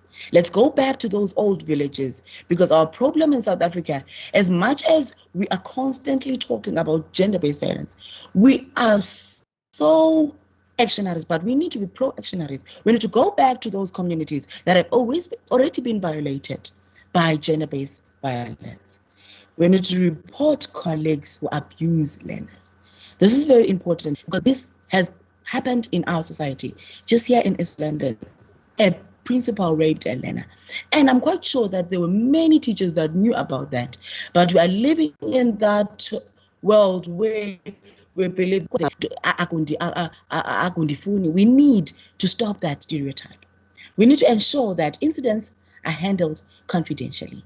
Again, as I conclude, South Africa belongs to all who live in it, united in our diversity. Again, we need to make sure, we need to make the well-being of our young people more important than ideologies and politics. As our young people, we do invest, as we do get a lot from investing in their future by preventing teen pregnancy. May God bless South Africa. Mozimo Fatusetsa Africa. Grot Setset Africa. I thank you.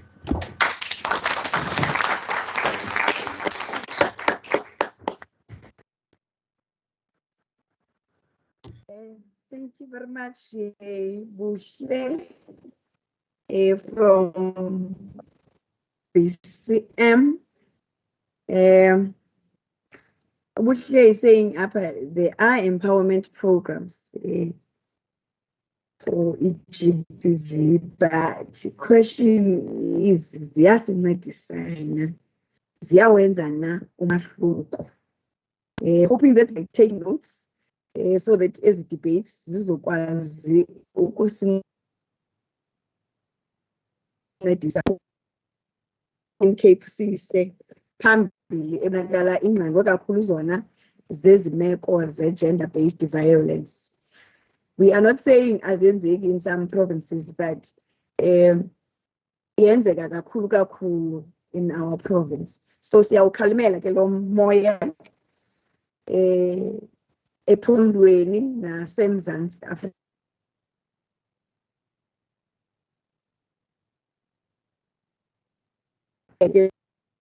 Over to my colleague, umama uFanta, ongu-Deputy Chairperson we-CWP apha kweli phondo kule palamente yalapha eMpuma Koloni. Thank you very much, team.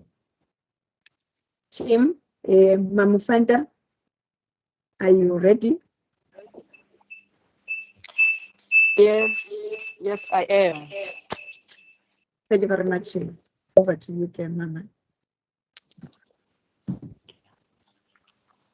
Am I audible? Yes, you are audible. Thank you. Thank you, my co-program director. Just show your face, Mama Fanda. Our chairperson of the CWP Eastern Cape chapter, Mamunkopana. Our two program directors. Good afternoon to all the invited guests and our distinguished guests present in this August program of Young Women Dialogue. And also our veteran, Father Smangalis from Kachwa. I greet you in the name of Jesus. Let me acknowledge the Member of Parliament from Uganda. You are welcome in this August Parliament of Eastern Cape. Feel free. I hope you are connected now. Also, let me raise my words of thank you to our father, Dadu Mangaliso Mkachwa. We are the beneficiaries of your sacrifices when you fight for our freedom. And also we are sorry at the same time because you put your lives and your blood for us. Unfortunately, what is happening now is totally different from what you fought for. And we are sorry for that. And it is worrying us when all these things are happening while you are still alive, when you sacrifice all for us. And unfortunately, beneficiaries are doing the opposite. Sicela uxolo tata kakhulu. Futhi siyamethemba uThixo uzawusinceda. Ukuze xa nisiya kwela lizwe elingaphesheya no report ukuthi ilizwe siliphethe kakuhle. I am welcoming all of the members of Parliament of the Eastern Cape Legislature and also the invited guests zethu ezingo boy child from different regions, and also our speakers from different institutions, tertiary institution forte, nabo babukeleyo kumabonakude nakumanxibelelwano amakhasi. Siyabulisa kakuhle ngegama lenkosi enguYesu Kristu. Siqhuba kunye neprogram yethu ngoku. If I can be told ukuthi the connection is fine now for our honored guest utata wethu wase Uganda, no Father Smangaliso Mkhatshwa, please, I need indication if they are ready now so that they can take the floor. At the same time, if there is no indication, can I hand over to umama wethu, Umama Umani Lusiti, who is a member of parliament and also MEC for social development in this province. Take the floor, honorable member and honorable MEC of social development. Responding to the debate, I thank you.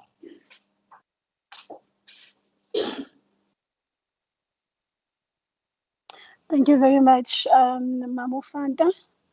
Let me, if I'm audible, take this opportunity to greet all the dignitaries that are with us in the platform, including the honorable members of the provincial legislature.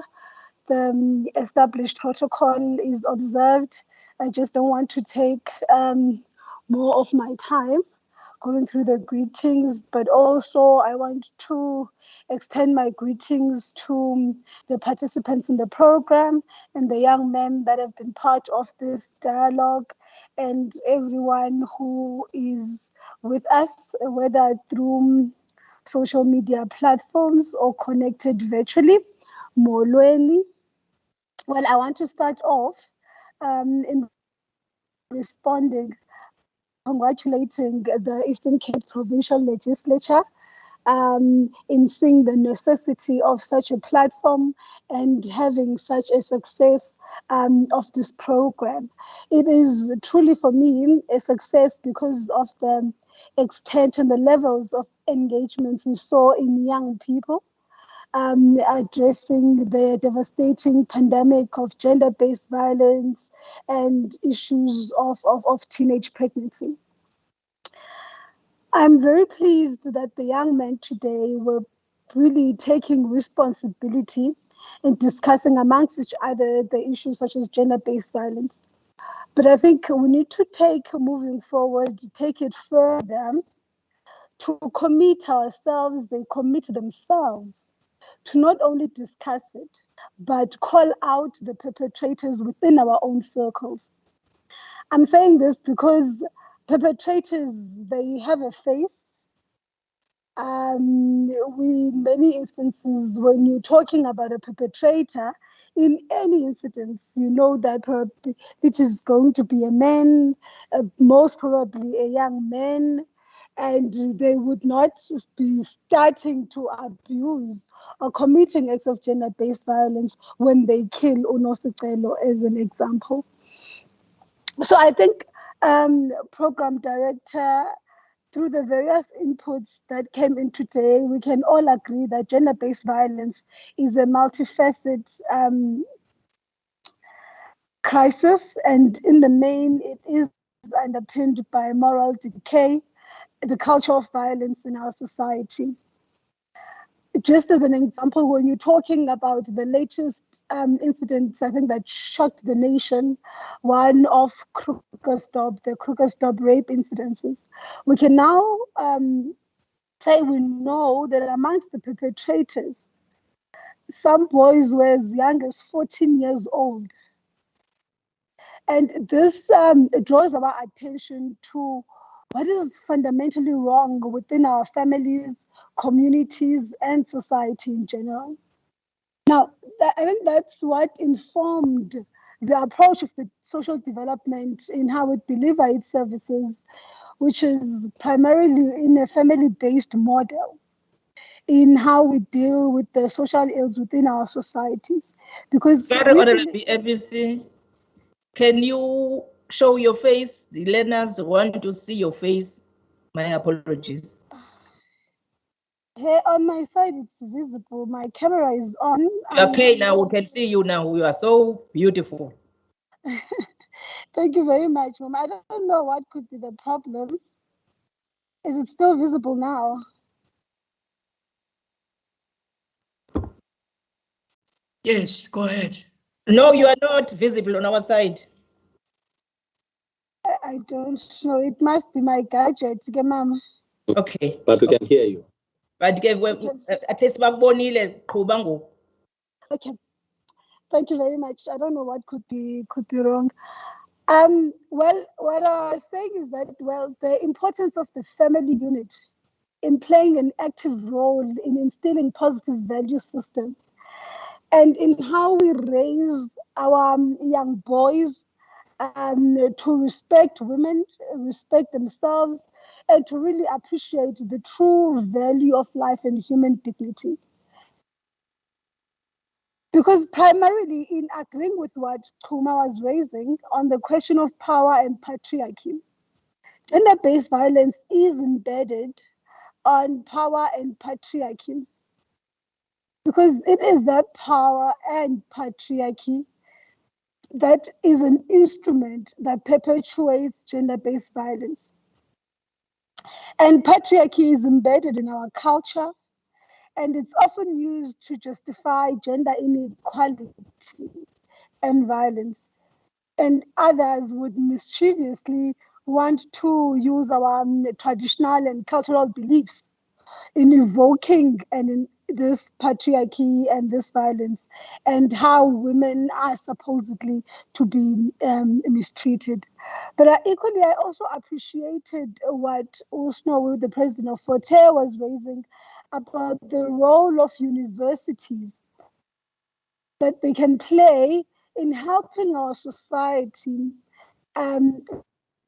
fight gender and deal with this talking and mischievous beliefs, because universities are really a microcosm of our society, and therefore universities, I think, led even by our student leadership, must be at the forefront in designing programs that would seek to mobilize students in raising and internalizing the awareness, not only about the dangers of gender-based violence, but about toxic masculinity in general, because it's what informs the need for these patriarchal norms.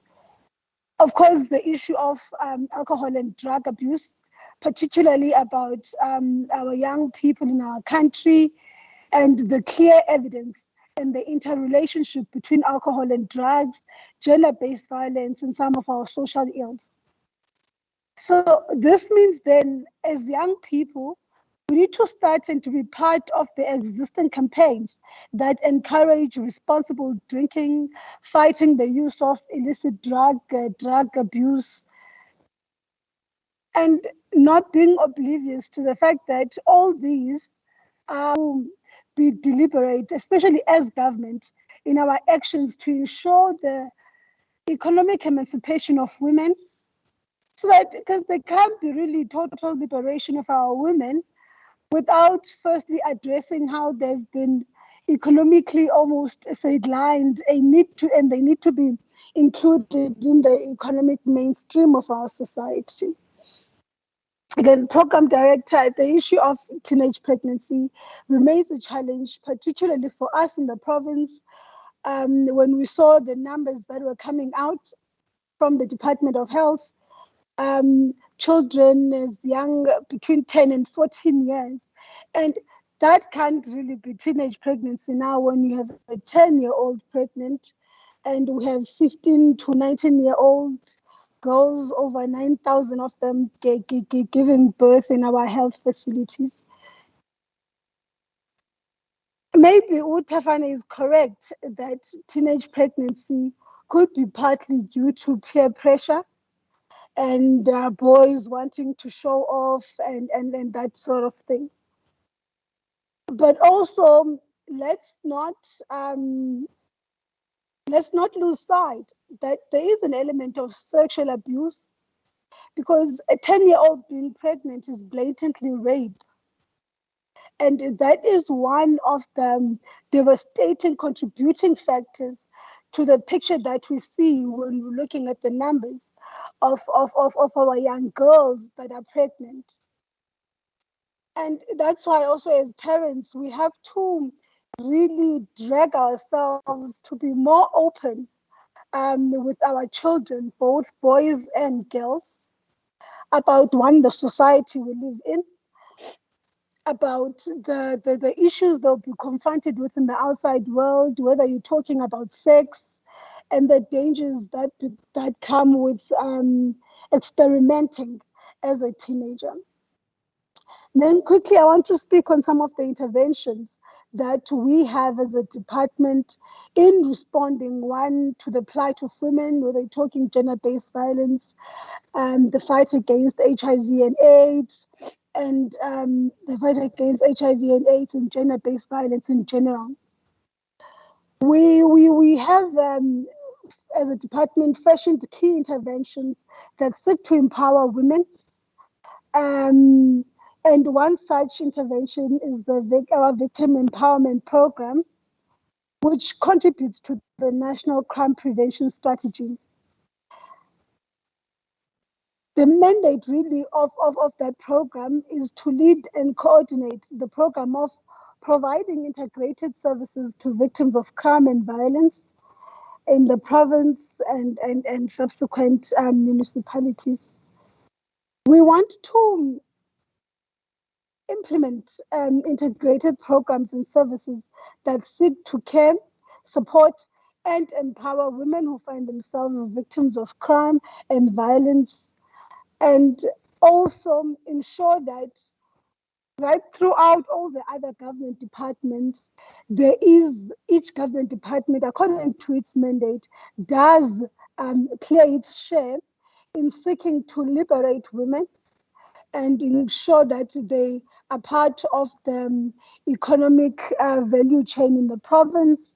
And again, how do we ensure that these efforts of government are coordinated to ensure maximum impact? Through the Victim Empowerment Program, we address the cross-cutting issues on victim empowerment and obviously strengthen the coordination within the government departments. How do we develop a deeper knowledge of victim issues so that whatever response we come to is responsive to the realities and the struggles of women, especially those who find themselves being victims of crime and gender-based violence. But also, how do we identify legislations that cut across and addresses the implementation challenges in this program? We have also developed preventative measures that seeks to deter young men from engaging in frivolous behavior. We have a compendium of social behavioral change programs using our registered and funded NPOs. The program that have been developed by the Department of Social Development seek really to respond to HIV and AIDS, gender-based violence, the premature use of alcohol, the abuse of and the usage of drugs. Now, in this program, we want to address risky behaviors and harmful social norms as a significant part of the essential component and preventative measures that are aligned with our developmental approach to the provisioning of social services. We want to also create a safe and an enabling environment in which young people can engage in dialogues and discussions about social issues, including HIV and AIDS, teenage pregnancy, parental behavior, gender-based violence, where positive values and positive outlooks and the quality of decisions taken by young people on learning how to think adequately, but we encourage a reasonably healthy life and better decision making. But also we want to ensure that the health and the well-being of our young people, our people living with HIV and AIDS is promoted. We want to promote social solidarity through the participation not only of young men, young people, but involvement of the community in social welfare. Now, these programs are implemented in all our 8 districts. We have one such, Chomi, which seeks to encourage young people of school-going age to amongst themselves discuss the dangers of this risky behavior. We have Uyolo, We Only Live Once, that seeks to promote young people to dream and delay some actions and experimentations so that they have a better chance of a more successful future. But in closing, Program Director, I want to say that as government is waging a war against gender-based violence, we want to call on young people's organization to work with government in the implementation of the provincial strategic plan against gender-based violence, so that young people, it can only be when young people are at the center on the fight and the response of governments to gender-based violence, teenage pregnancy, and social ills that a true and significant impact can be achieved, because they are the majority within our province and in the country as large. And as we go out to communities and spearhead these campaigns, as we go out to organize religious-based organizations, traditional leaders, young people must be at the forefront, because it is through them that a lasting solution, a solution that would be responsive to their realities, can be found. Really, we can there's nothing we will achieve, then there's no impact that we will receive without talking about the largest number of people that are unemployed in our province. It is the young people. Therefore, it is when they take the center stage in bringing and implementing the ideas and the policies and the programs that are there to respond to the scourge that we can truly see a difference. Thank you very much again, Program Director, and to all participants.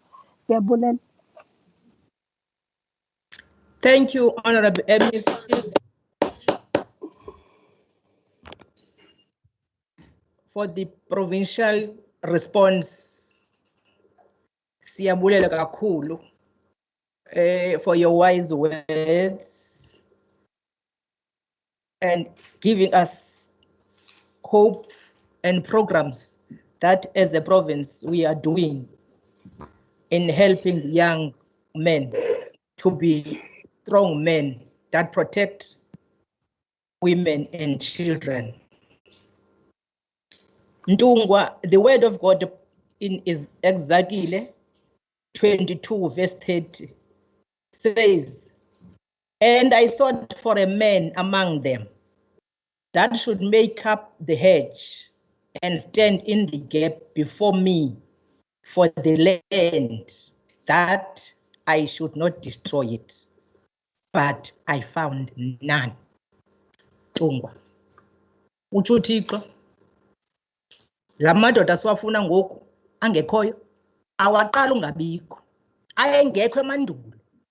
Wavakalela uThixo wathi ndifuna indoda ezawuvala igap, ngoba I am about to destroy ilizwe. Unfortunately uThixo yena ngoku akazange wafumana. Sikwanodabi ke ngoku lokuba sifuna amadoda oqobo to protect what oTata Mangaliso Mkhatshwa fought for.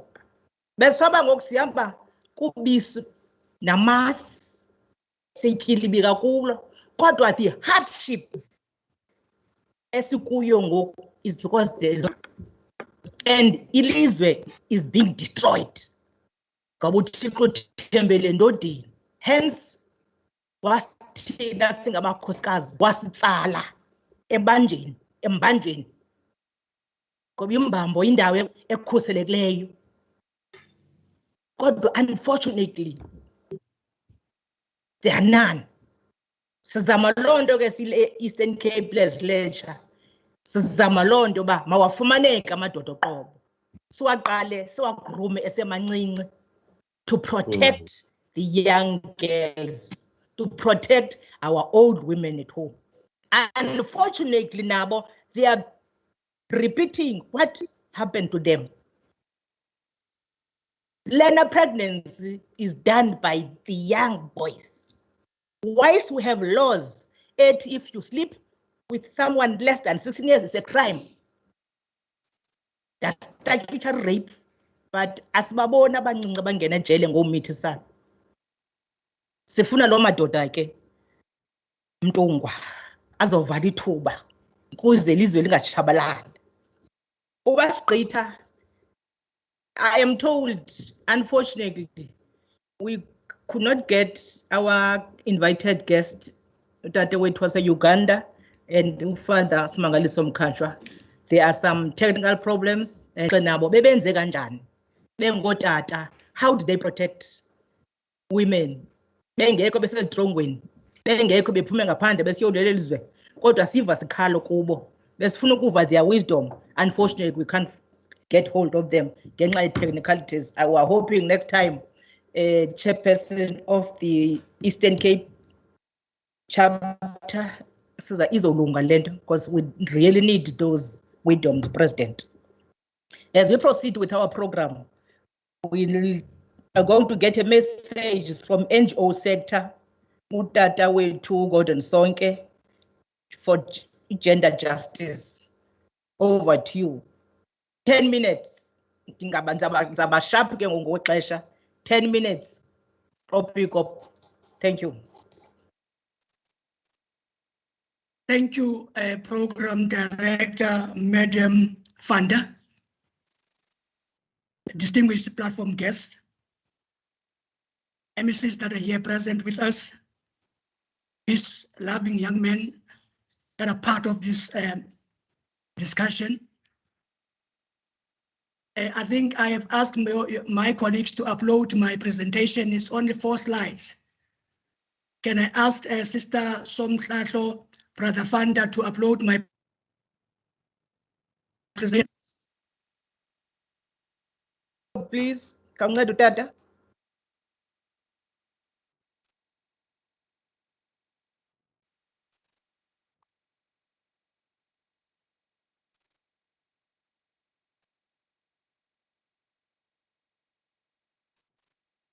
Are we winning?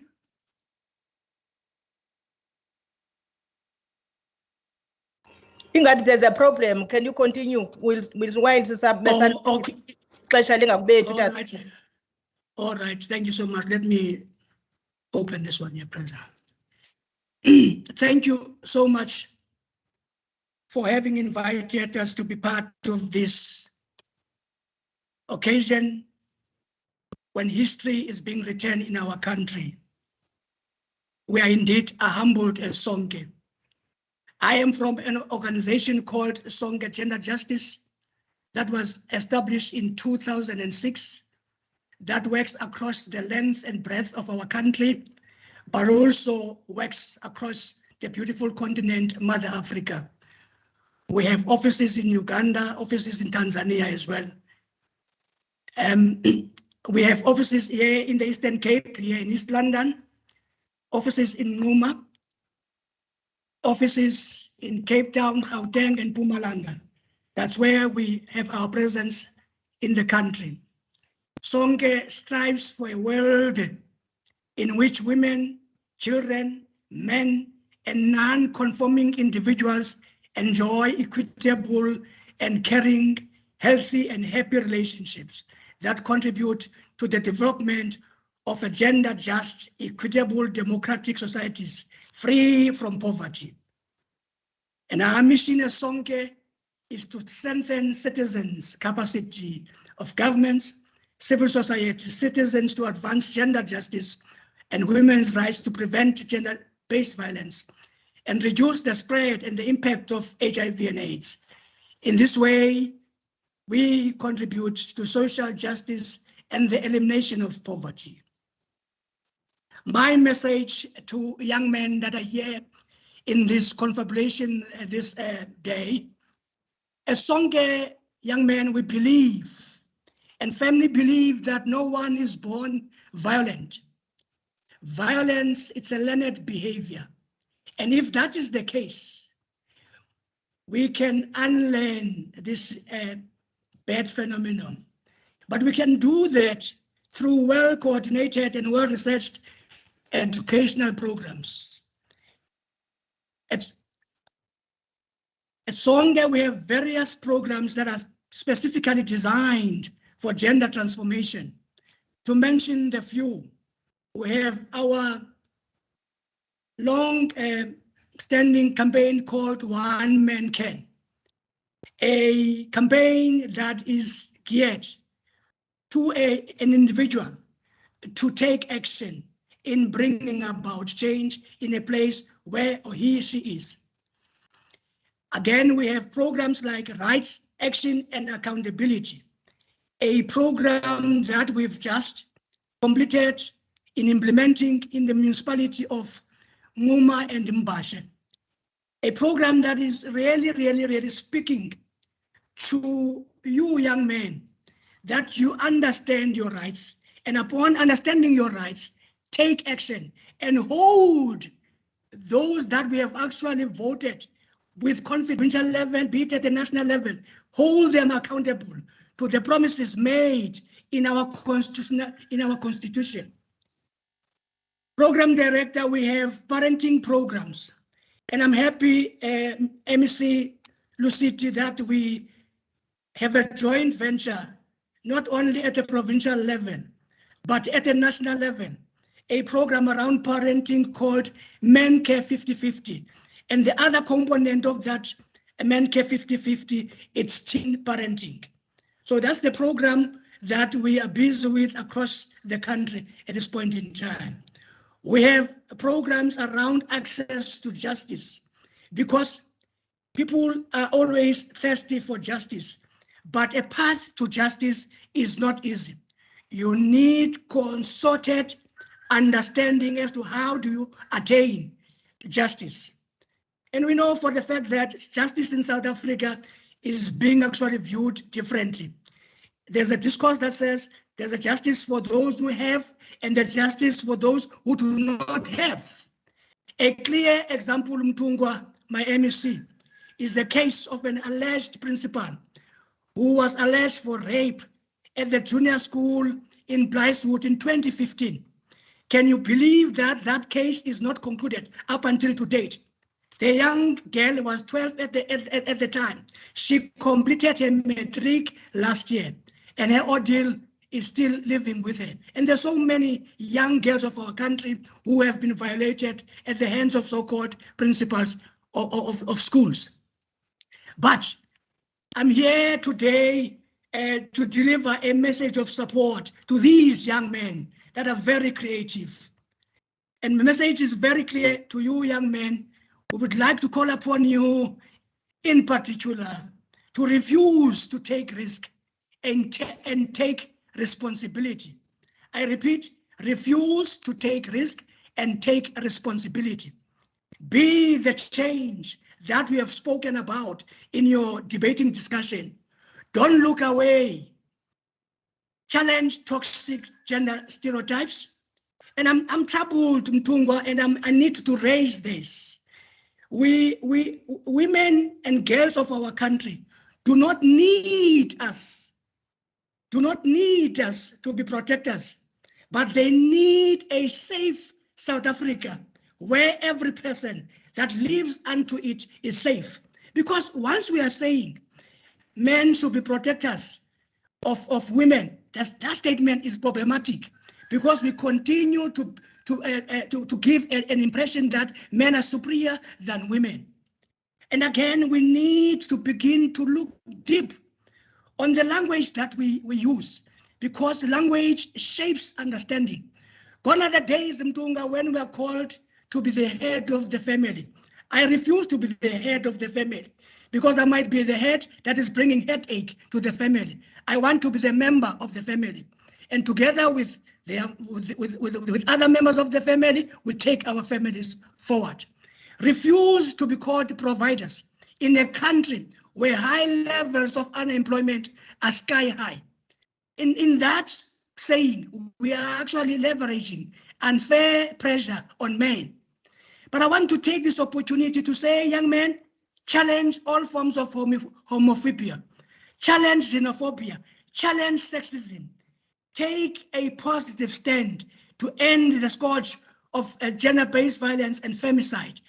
Take a stand, a very positive stand in ending unplanned pregnancies. You have a responsibility, much as you have a right. Sexual reproductive health is your responsibility as well.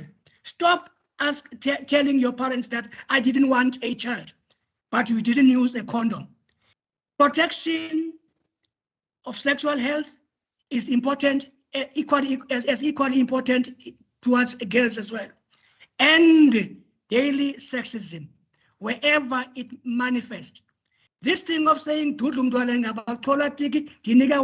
must come to an end, because it creates a different perspective towards women and girls. Any form of sexism, wherever it exists, whether it's favor given to girls by teachers, by whoever, whether it's a favor given by senior officials to young subordinates, challenge that kind of sexism. The language we use that continue to promote sexism, upakile, yonke lento, we must put it to an end, young people. Support victims of violence. support survivors of violence, say no to secondary victimization and the secondary trauma they endure. I call upon you and I beg on you, young people, that you continue to be part of progressive community and governmental structures that are geared to advance our democratic dispensation. Be part of the CPFs in your respective communities. Be part of GPV forums in your own districts, in your own municipalities. Be part of structures that are progressive in your own areas. Be part of sporting codes in your communities so that your energy is being leveraged in a positive manner. Finally, I want to commend you. Go mad. Go and make a difference. I thank you.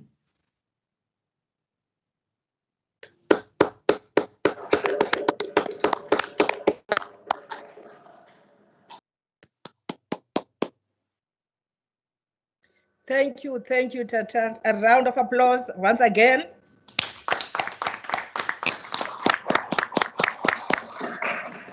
Thank you, Tata, for your wise words, for your wisdom. I am sure the young men are gonna disrupt patriarchy. They're gonna disrupt sexism. They are gonna fight to be equal with their sisters and girls. I hear them saying we must be careful of language. Yes, it shapes language. Yes, and I hear them laughing when you mention some few of their tendencies. It means that much as you are old, you know these tendencies and this language that they are using. Okay, thank you. Simtsibe uminister ucelile for a while. Sizawungena kutata wethu utata Umpontsha to give us also his message. Over to you, Tata Umpontsha.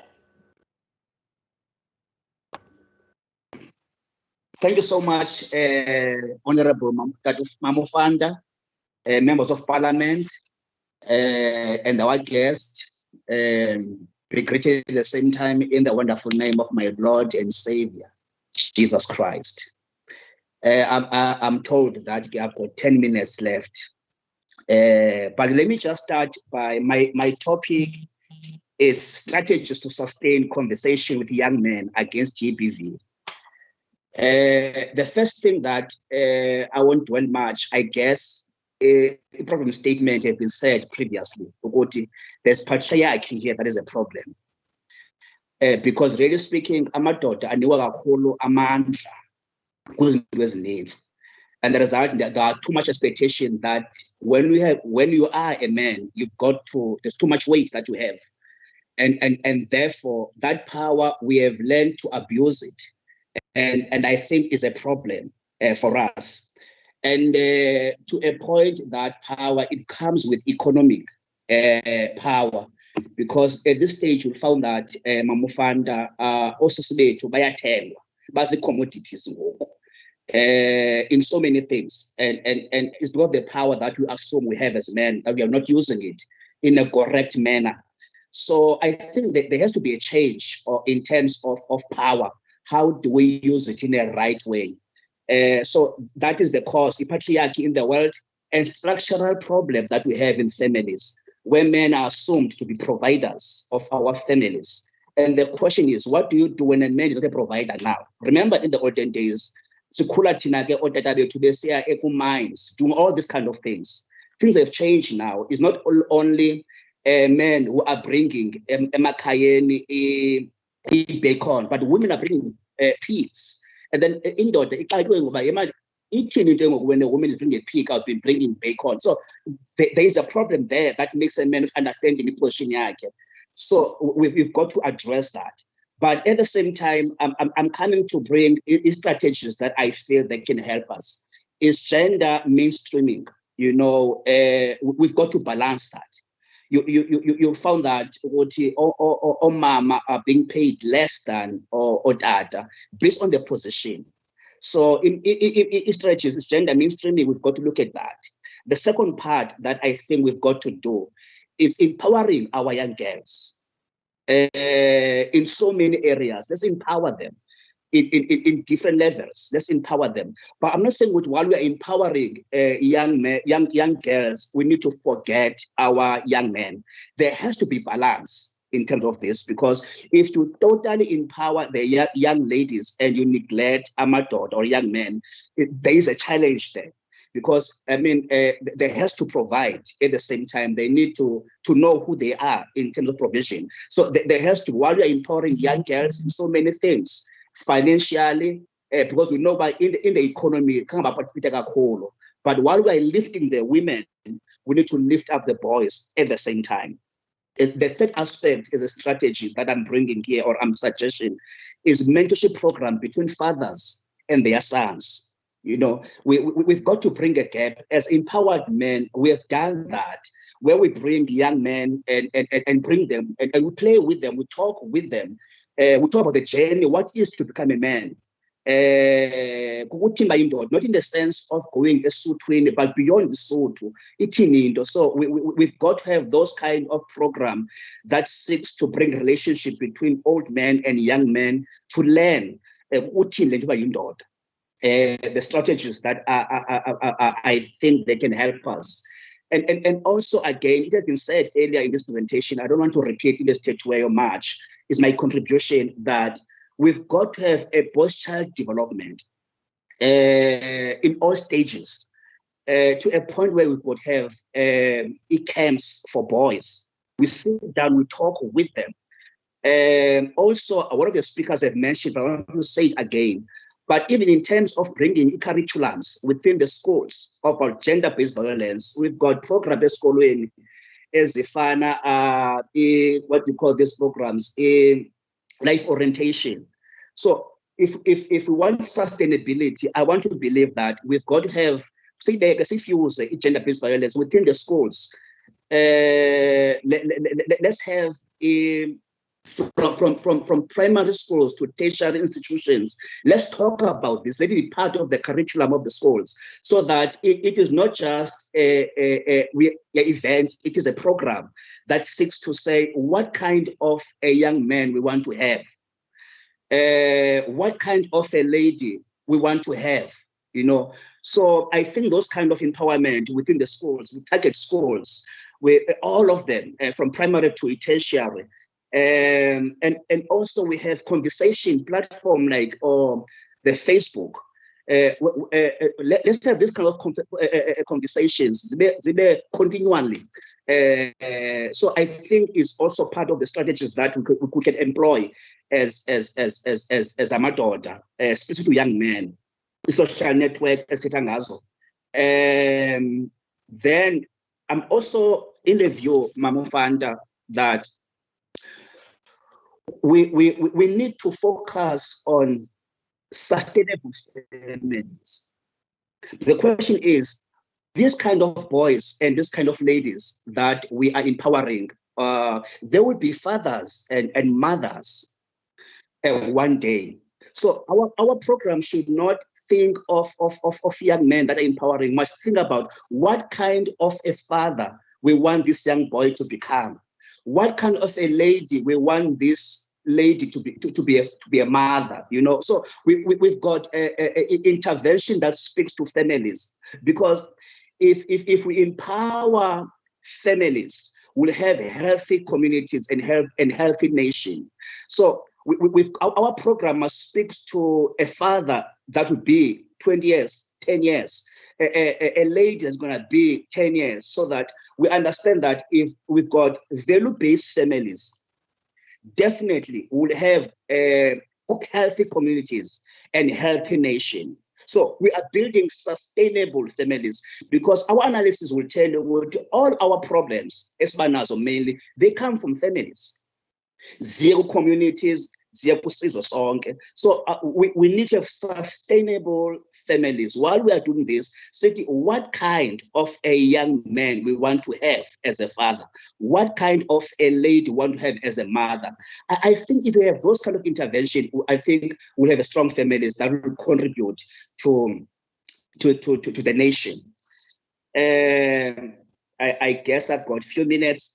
You know, as an empowerment recently, we had a program that we did at Treat Her Like a Lady. We called all the men. Said, let's appreciate our women. We see them as ladies. And it was good because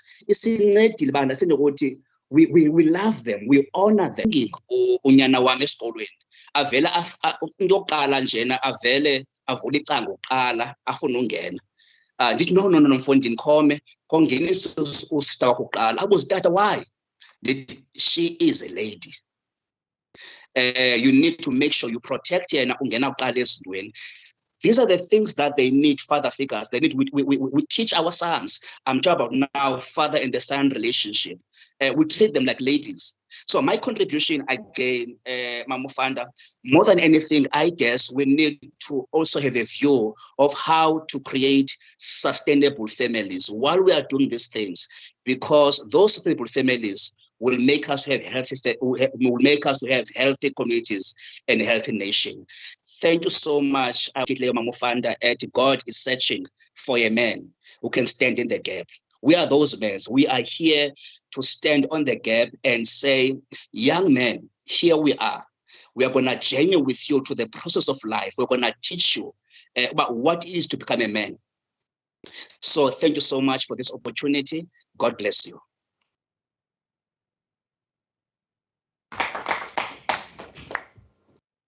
A round of applause again, once more. Thank you, Reverend Poncha. We really need those empowered men. We must create sustainable families. We have bitter boys because of their fathers neglected them, unfortunately. But they don't care of them. And boy child need that emotional love from his father.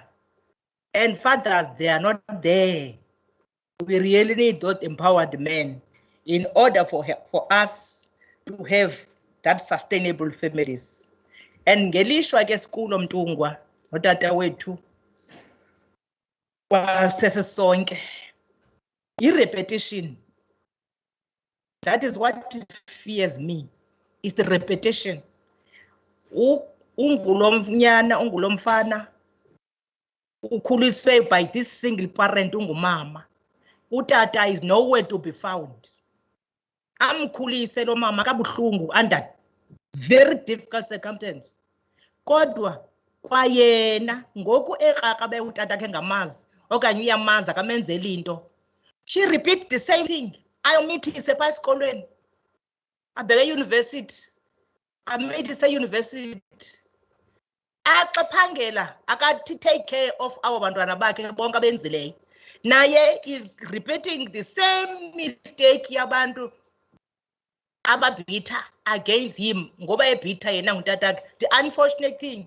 So we really need these empowered men to redo. Okay, yes, to make sure that senza otata abaza responsible ngabantwana babo. So le program ke ilapha kuba sincedisana nama-boy child ukuthi si create that sustainable families. Ibe ngabatata after 20 years bafuna bangontoni.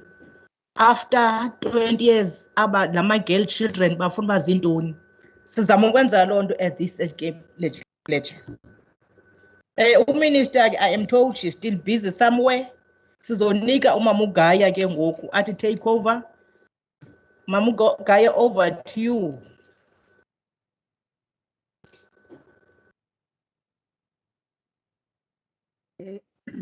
Good afternoon once again, Chairperson, and thank you very much.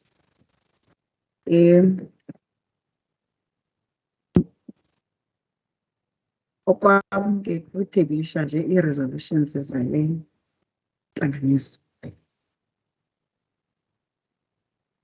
Resolutions of the CWP Eastern Cape Young Men's Dialogue held at Raymond Nhlaba Chamber, Bisho, Eastern Cape, South Africa, on the 4th of August, 2022.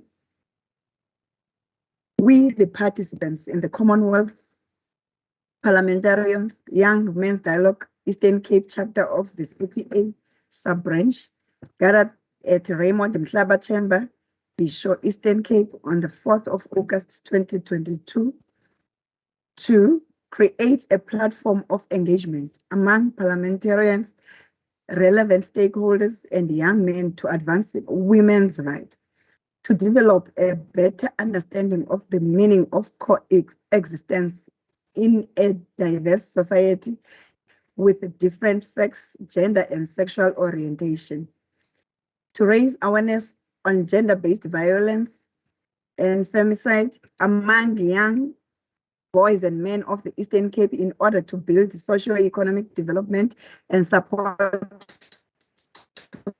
fight against violence directed to women and children, to promote a positive health change among men that will subsequently result in social cohesion and reduction in gender-based violence.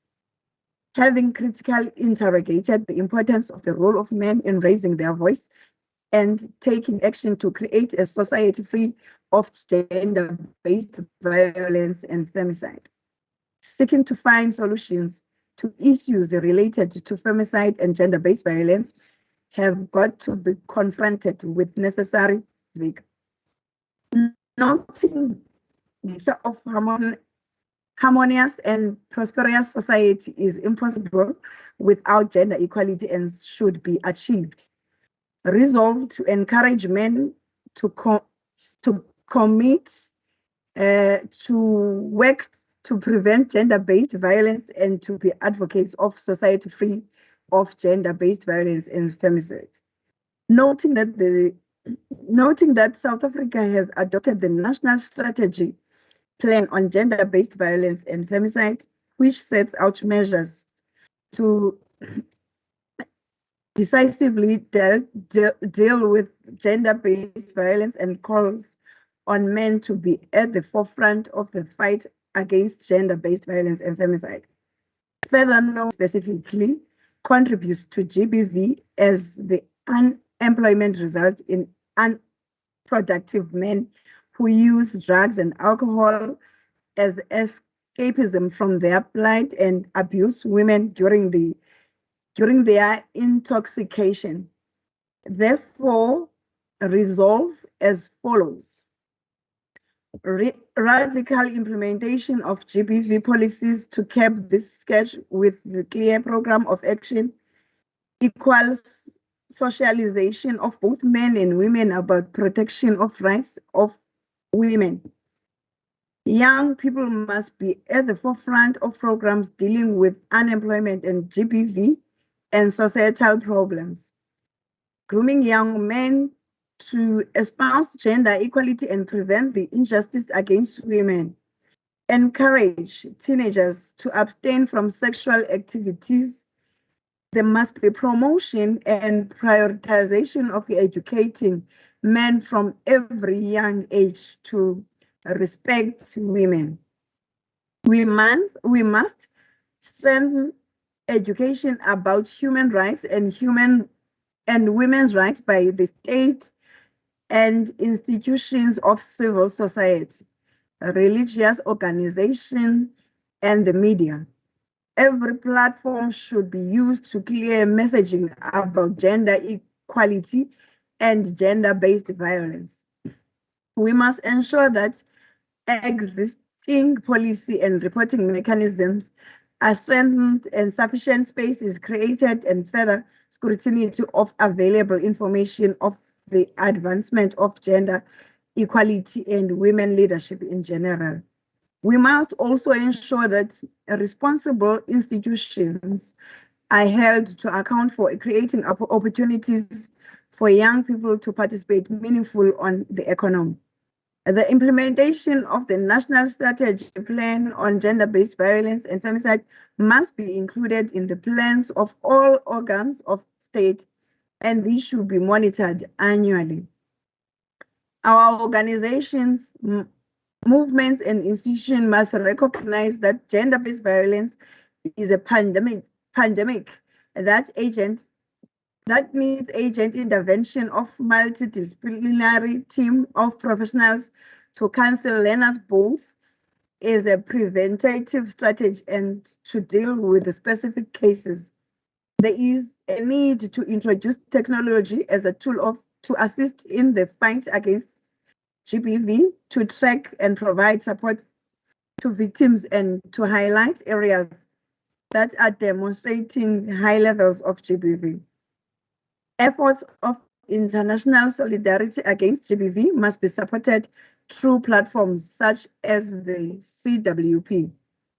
All sectors of society, both public and private, should have targeted interventions to engage all men, inclusive of young men, and to participate in programs against gender-based violence. Mobilization of all stakeholders to speak one voice against these social ills.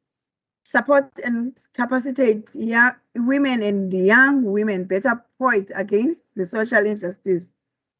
And general resolution. Resolve to ensure that these resolutions are tabled and passed in the provincial legislature. Accordingly, the legislature must follow up on the implementation of the resolutions and report back on the status of the implementation. Thank you very much, Chairperson. Thank you, Honorable Gaia, for our resolution. Can we clap hands again for our resolutions?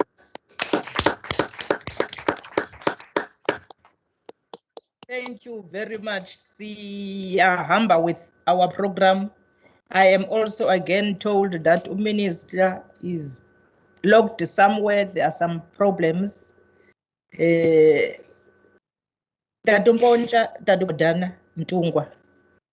UThixo uyathetha ezwini lakhe pha kuTimothy wokuqala chapter 2 verse 8. Uthi ndinga amadoda angaphakamisa izandla athandaze everywhere ezingenangqombo engenantandabuzo aphakamise izandla ezingcwele engenangqombo engenantandabuzo. Sifuna la madoda akafuna nguThixo. Amadoda akhoyo izandla zigcwele igazi ngokubulala umama namantombazana. Think of that 14-year-old yasecabazana Tungwa, who was not only violated, raped brutally. Her eyes were gouged out by a 21-year-old Tatumpontsha. And you ask yourself, what type of a young man is that one? Mna mntu uhamba ezikhothi ke Mtungwa almost every day. I see Tatumpontsha, young men at court. It's very rare to see umuntu omtsha ongumama okanye intombazana. It's a scary scenario where you see imini yonke is young boys. Abanye bebe ngaphandle ngebail, abanye baphuma ngaphakathi ejail. And you ask yourself, where are we heading as a country? When the future of this country is lingering in jails. And when you listen to their cases, it's rape, it's murder, it's robbery. And we're afraid, and it's scary. It's sort of for 3 days. Court 3 days full, where a young woman was brutally raped by 17 young men. Court. Those 3 days were only men. The majority were young men. Hence, we are worried, Mtungwa. We really need men abazavala ithuba. Ngoba ilizwe liyakuntshabalala ngenxa yamadoda. Look at what happened eGauteng. Look what had happened. Umntana oyi-virgin angazange walala ndoda kodwa was brutally gang raped by a group of men. And you ask yourself, what is happening? What is akasamcingi umuntu uba ngumntana lo? How do I feel? Sifuna la madoda kuThixo athi mawaphakamise izandla everywhere ezingcwele bengenangqondo bengenantwana kodwa the anger emadodeni against us is worrisome. We need prayers. We need divine intervention. Sizawurep up ke ngoku ngoba uminister kuyabonakala ubambekile. Sizawunikela kuwe Deputy Chair of Chairs, Taduduba. Over to you, Taduduba.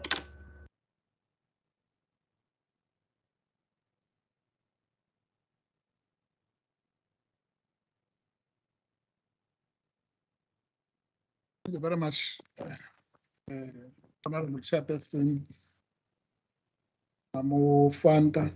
Greetings to you. Greetings to the Speaker of the Eastern Cape Provincial Legislature. Greetings to the Deputy Speaker of the Eastern Cape Provincial Legislature. Greetings to the chairpersons of committees of the Eastern Cape Provincial Legislature. Also the learners and educators who are amongst us. Our esteemed guest, on behalf of the Eastern Cape Provincial Legislature, including members, councillors, traditional leaders who are amongst us, I would like to extend our profound gratitude to the sponsors in absentia that didn't hesitate to dig deep in their company's pocket to sponsor the event in one way or another.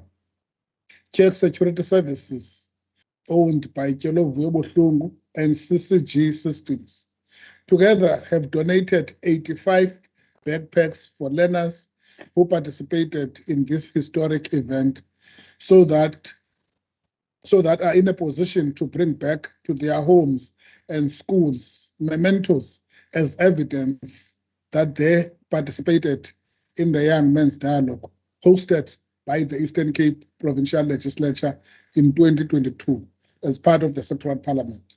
People like to be reminded of special moments in their lives and to hold evidence of those moments. With those few words, we want to state that we really appreciate you for having given our special guest evidence to keep for years, and want to thank you for planting or for contributing in the planting of this seed in terms of the Young Men's Dialogue. Thank you very much, Honorable Chair.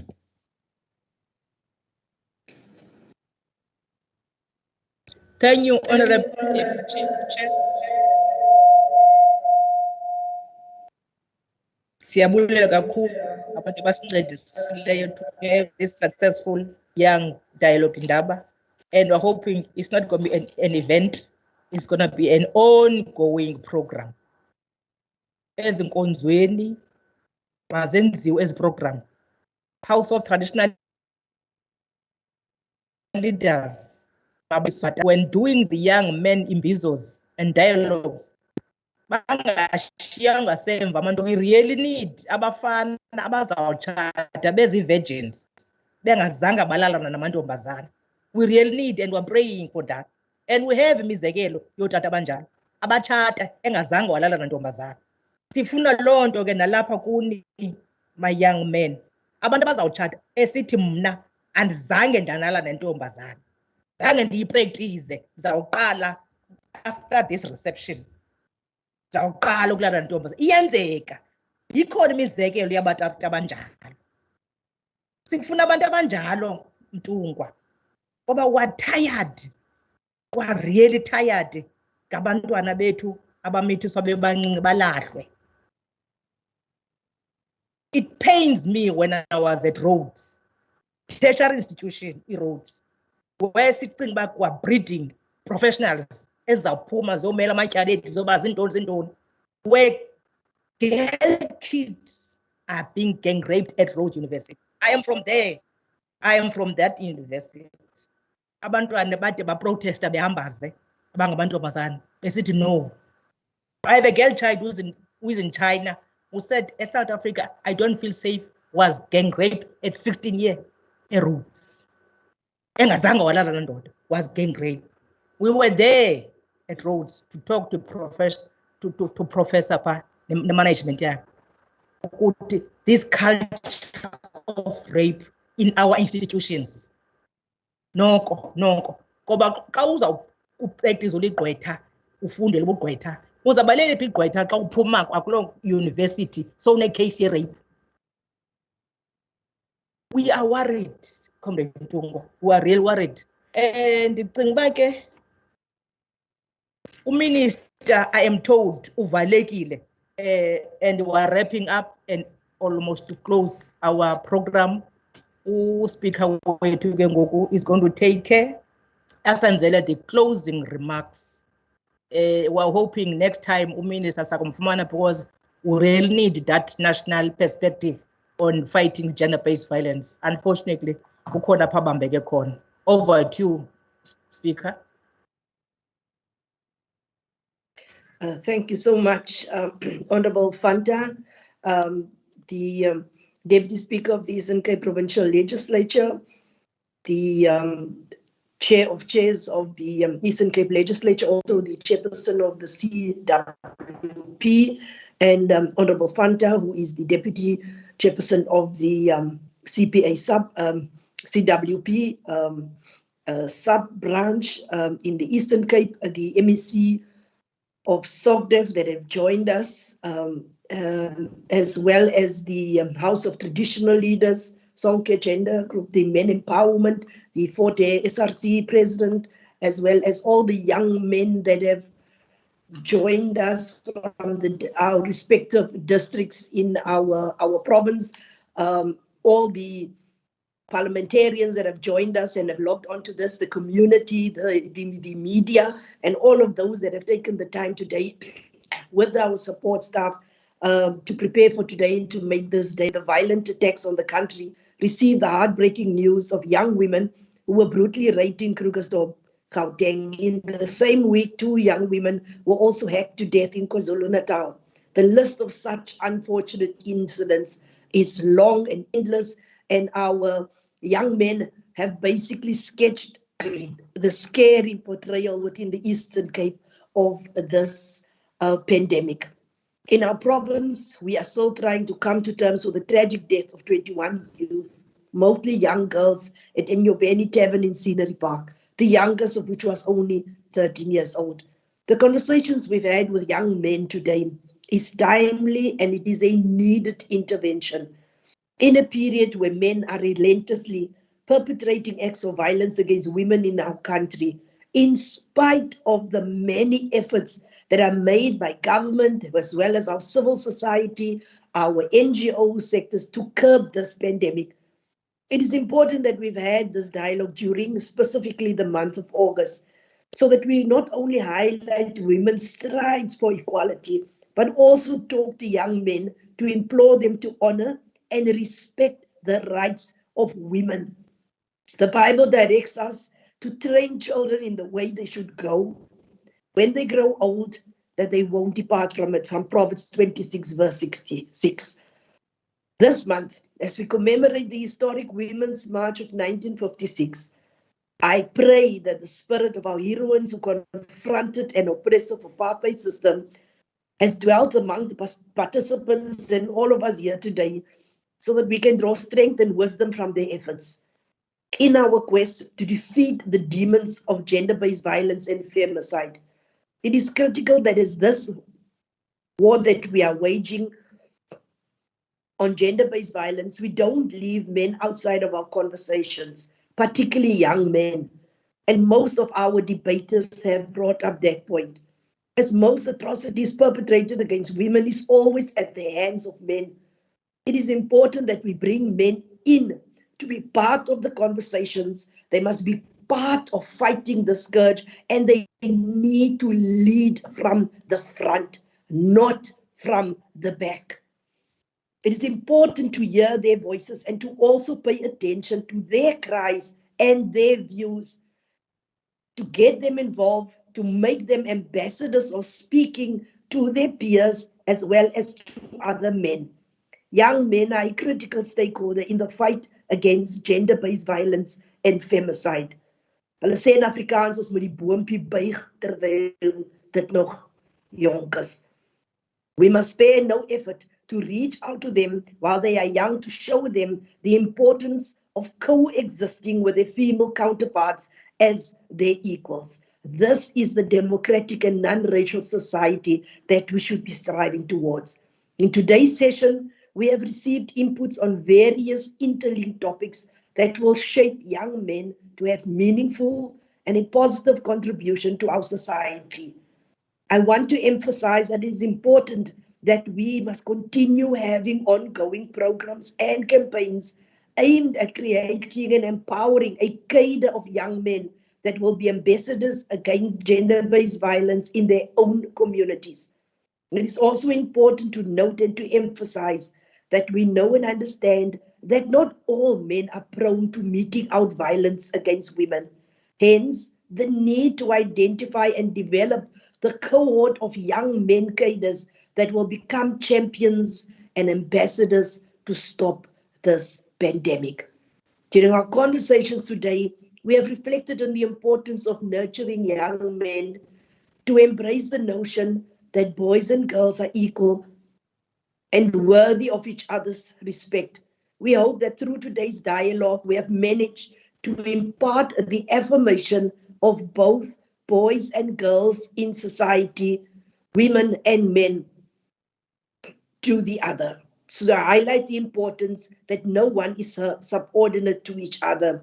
We hope that the participants in this dialogue will have a better understanding of the meaning and the importance of the need to coexist in a diverse society with different genders and sexual orientation. Program Director hosting the dialogue with young men by the CWP is once again a demonstration of our legislature's political commitment and accountability to all women and children of the Eastern Cape in our fight against gender-based violence and femicide. We trust that today's session will have a long-lasting impact on the participants and their peers and everybody that have taken the time to log on and to listen to the debate today. We trust that the session will be but just a stepping stone toward contributing to building a cohesive society and will help in the development and support to the fight against violence directed to women and children. We pray that it promotes a positive behavioral change among men that will subsequently result in the elimination of gender-based violence and femicide in our communities. We express our gratitude to all our partners and sponsors who have supported us on this program from the onset. We are grateful for the continued support and the collaboration with our sector departments, particularly the Department of Education, the Department of Social Development, our hosting municipalities and districts, and the learners who have participated in this program. We also extend our warm gratitude and appreciation to each and every panelist, to our guests, to the NGO sector, to the House of Traditional Leaders, to Fort Hare University, who have attended and have made their inputs today and made the partnership continue. May all the things that we have said here today not end here, but spread like a wildfire and regenerate the decaying morals in our society. Makwande, Nkosi kakhulu.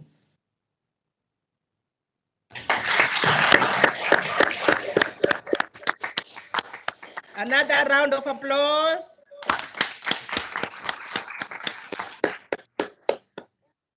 Thank you very much, our President of CPA Eastern Cape Branch. Siyabonga, siyabulela kakhulu, and we thank you all the participants of this wonderful young men dialogue. We thank you, our invited guests, our distinguished guests. We really appreciated what you have given us.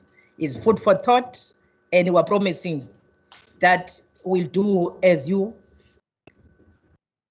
give us those wisdom, wise words, and we're promising to keep up the good work. And I am hoping on behalf of these young men, it's not the first time we see one another. We are looking forward to the next dialogue. in our districts, in our schools, in our churches, wherever we are, so that siyifumana le ndoda sibe nayo le ifuna nguThixo ifumaneke. Ngalo mazwi, the house stand adjourned till the next session. Thank you. Can we see the faces of young men, all of them? Can they show their faces? Enkosi sihlalo.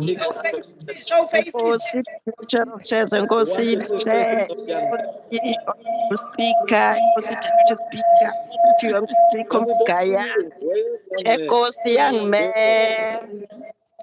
Wow. Tadumboja, thank you. I see young women here. Thank you. Goodbye. I see young women here. Thank you.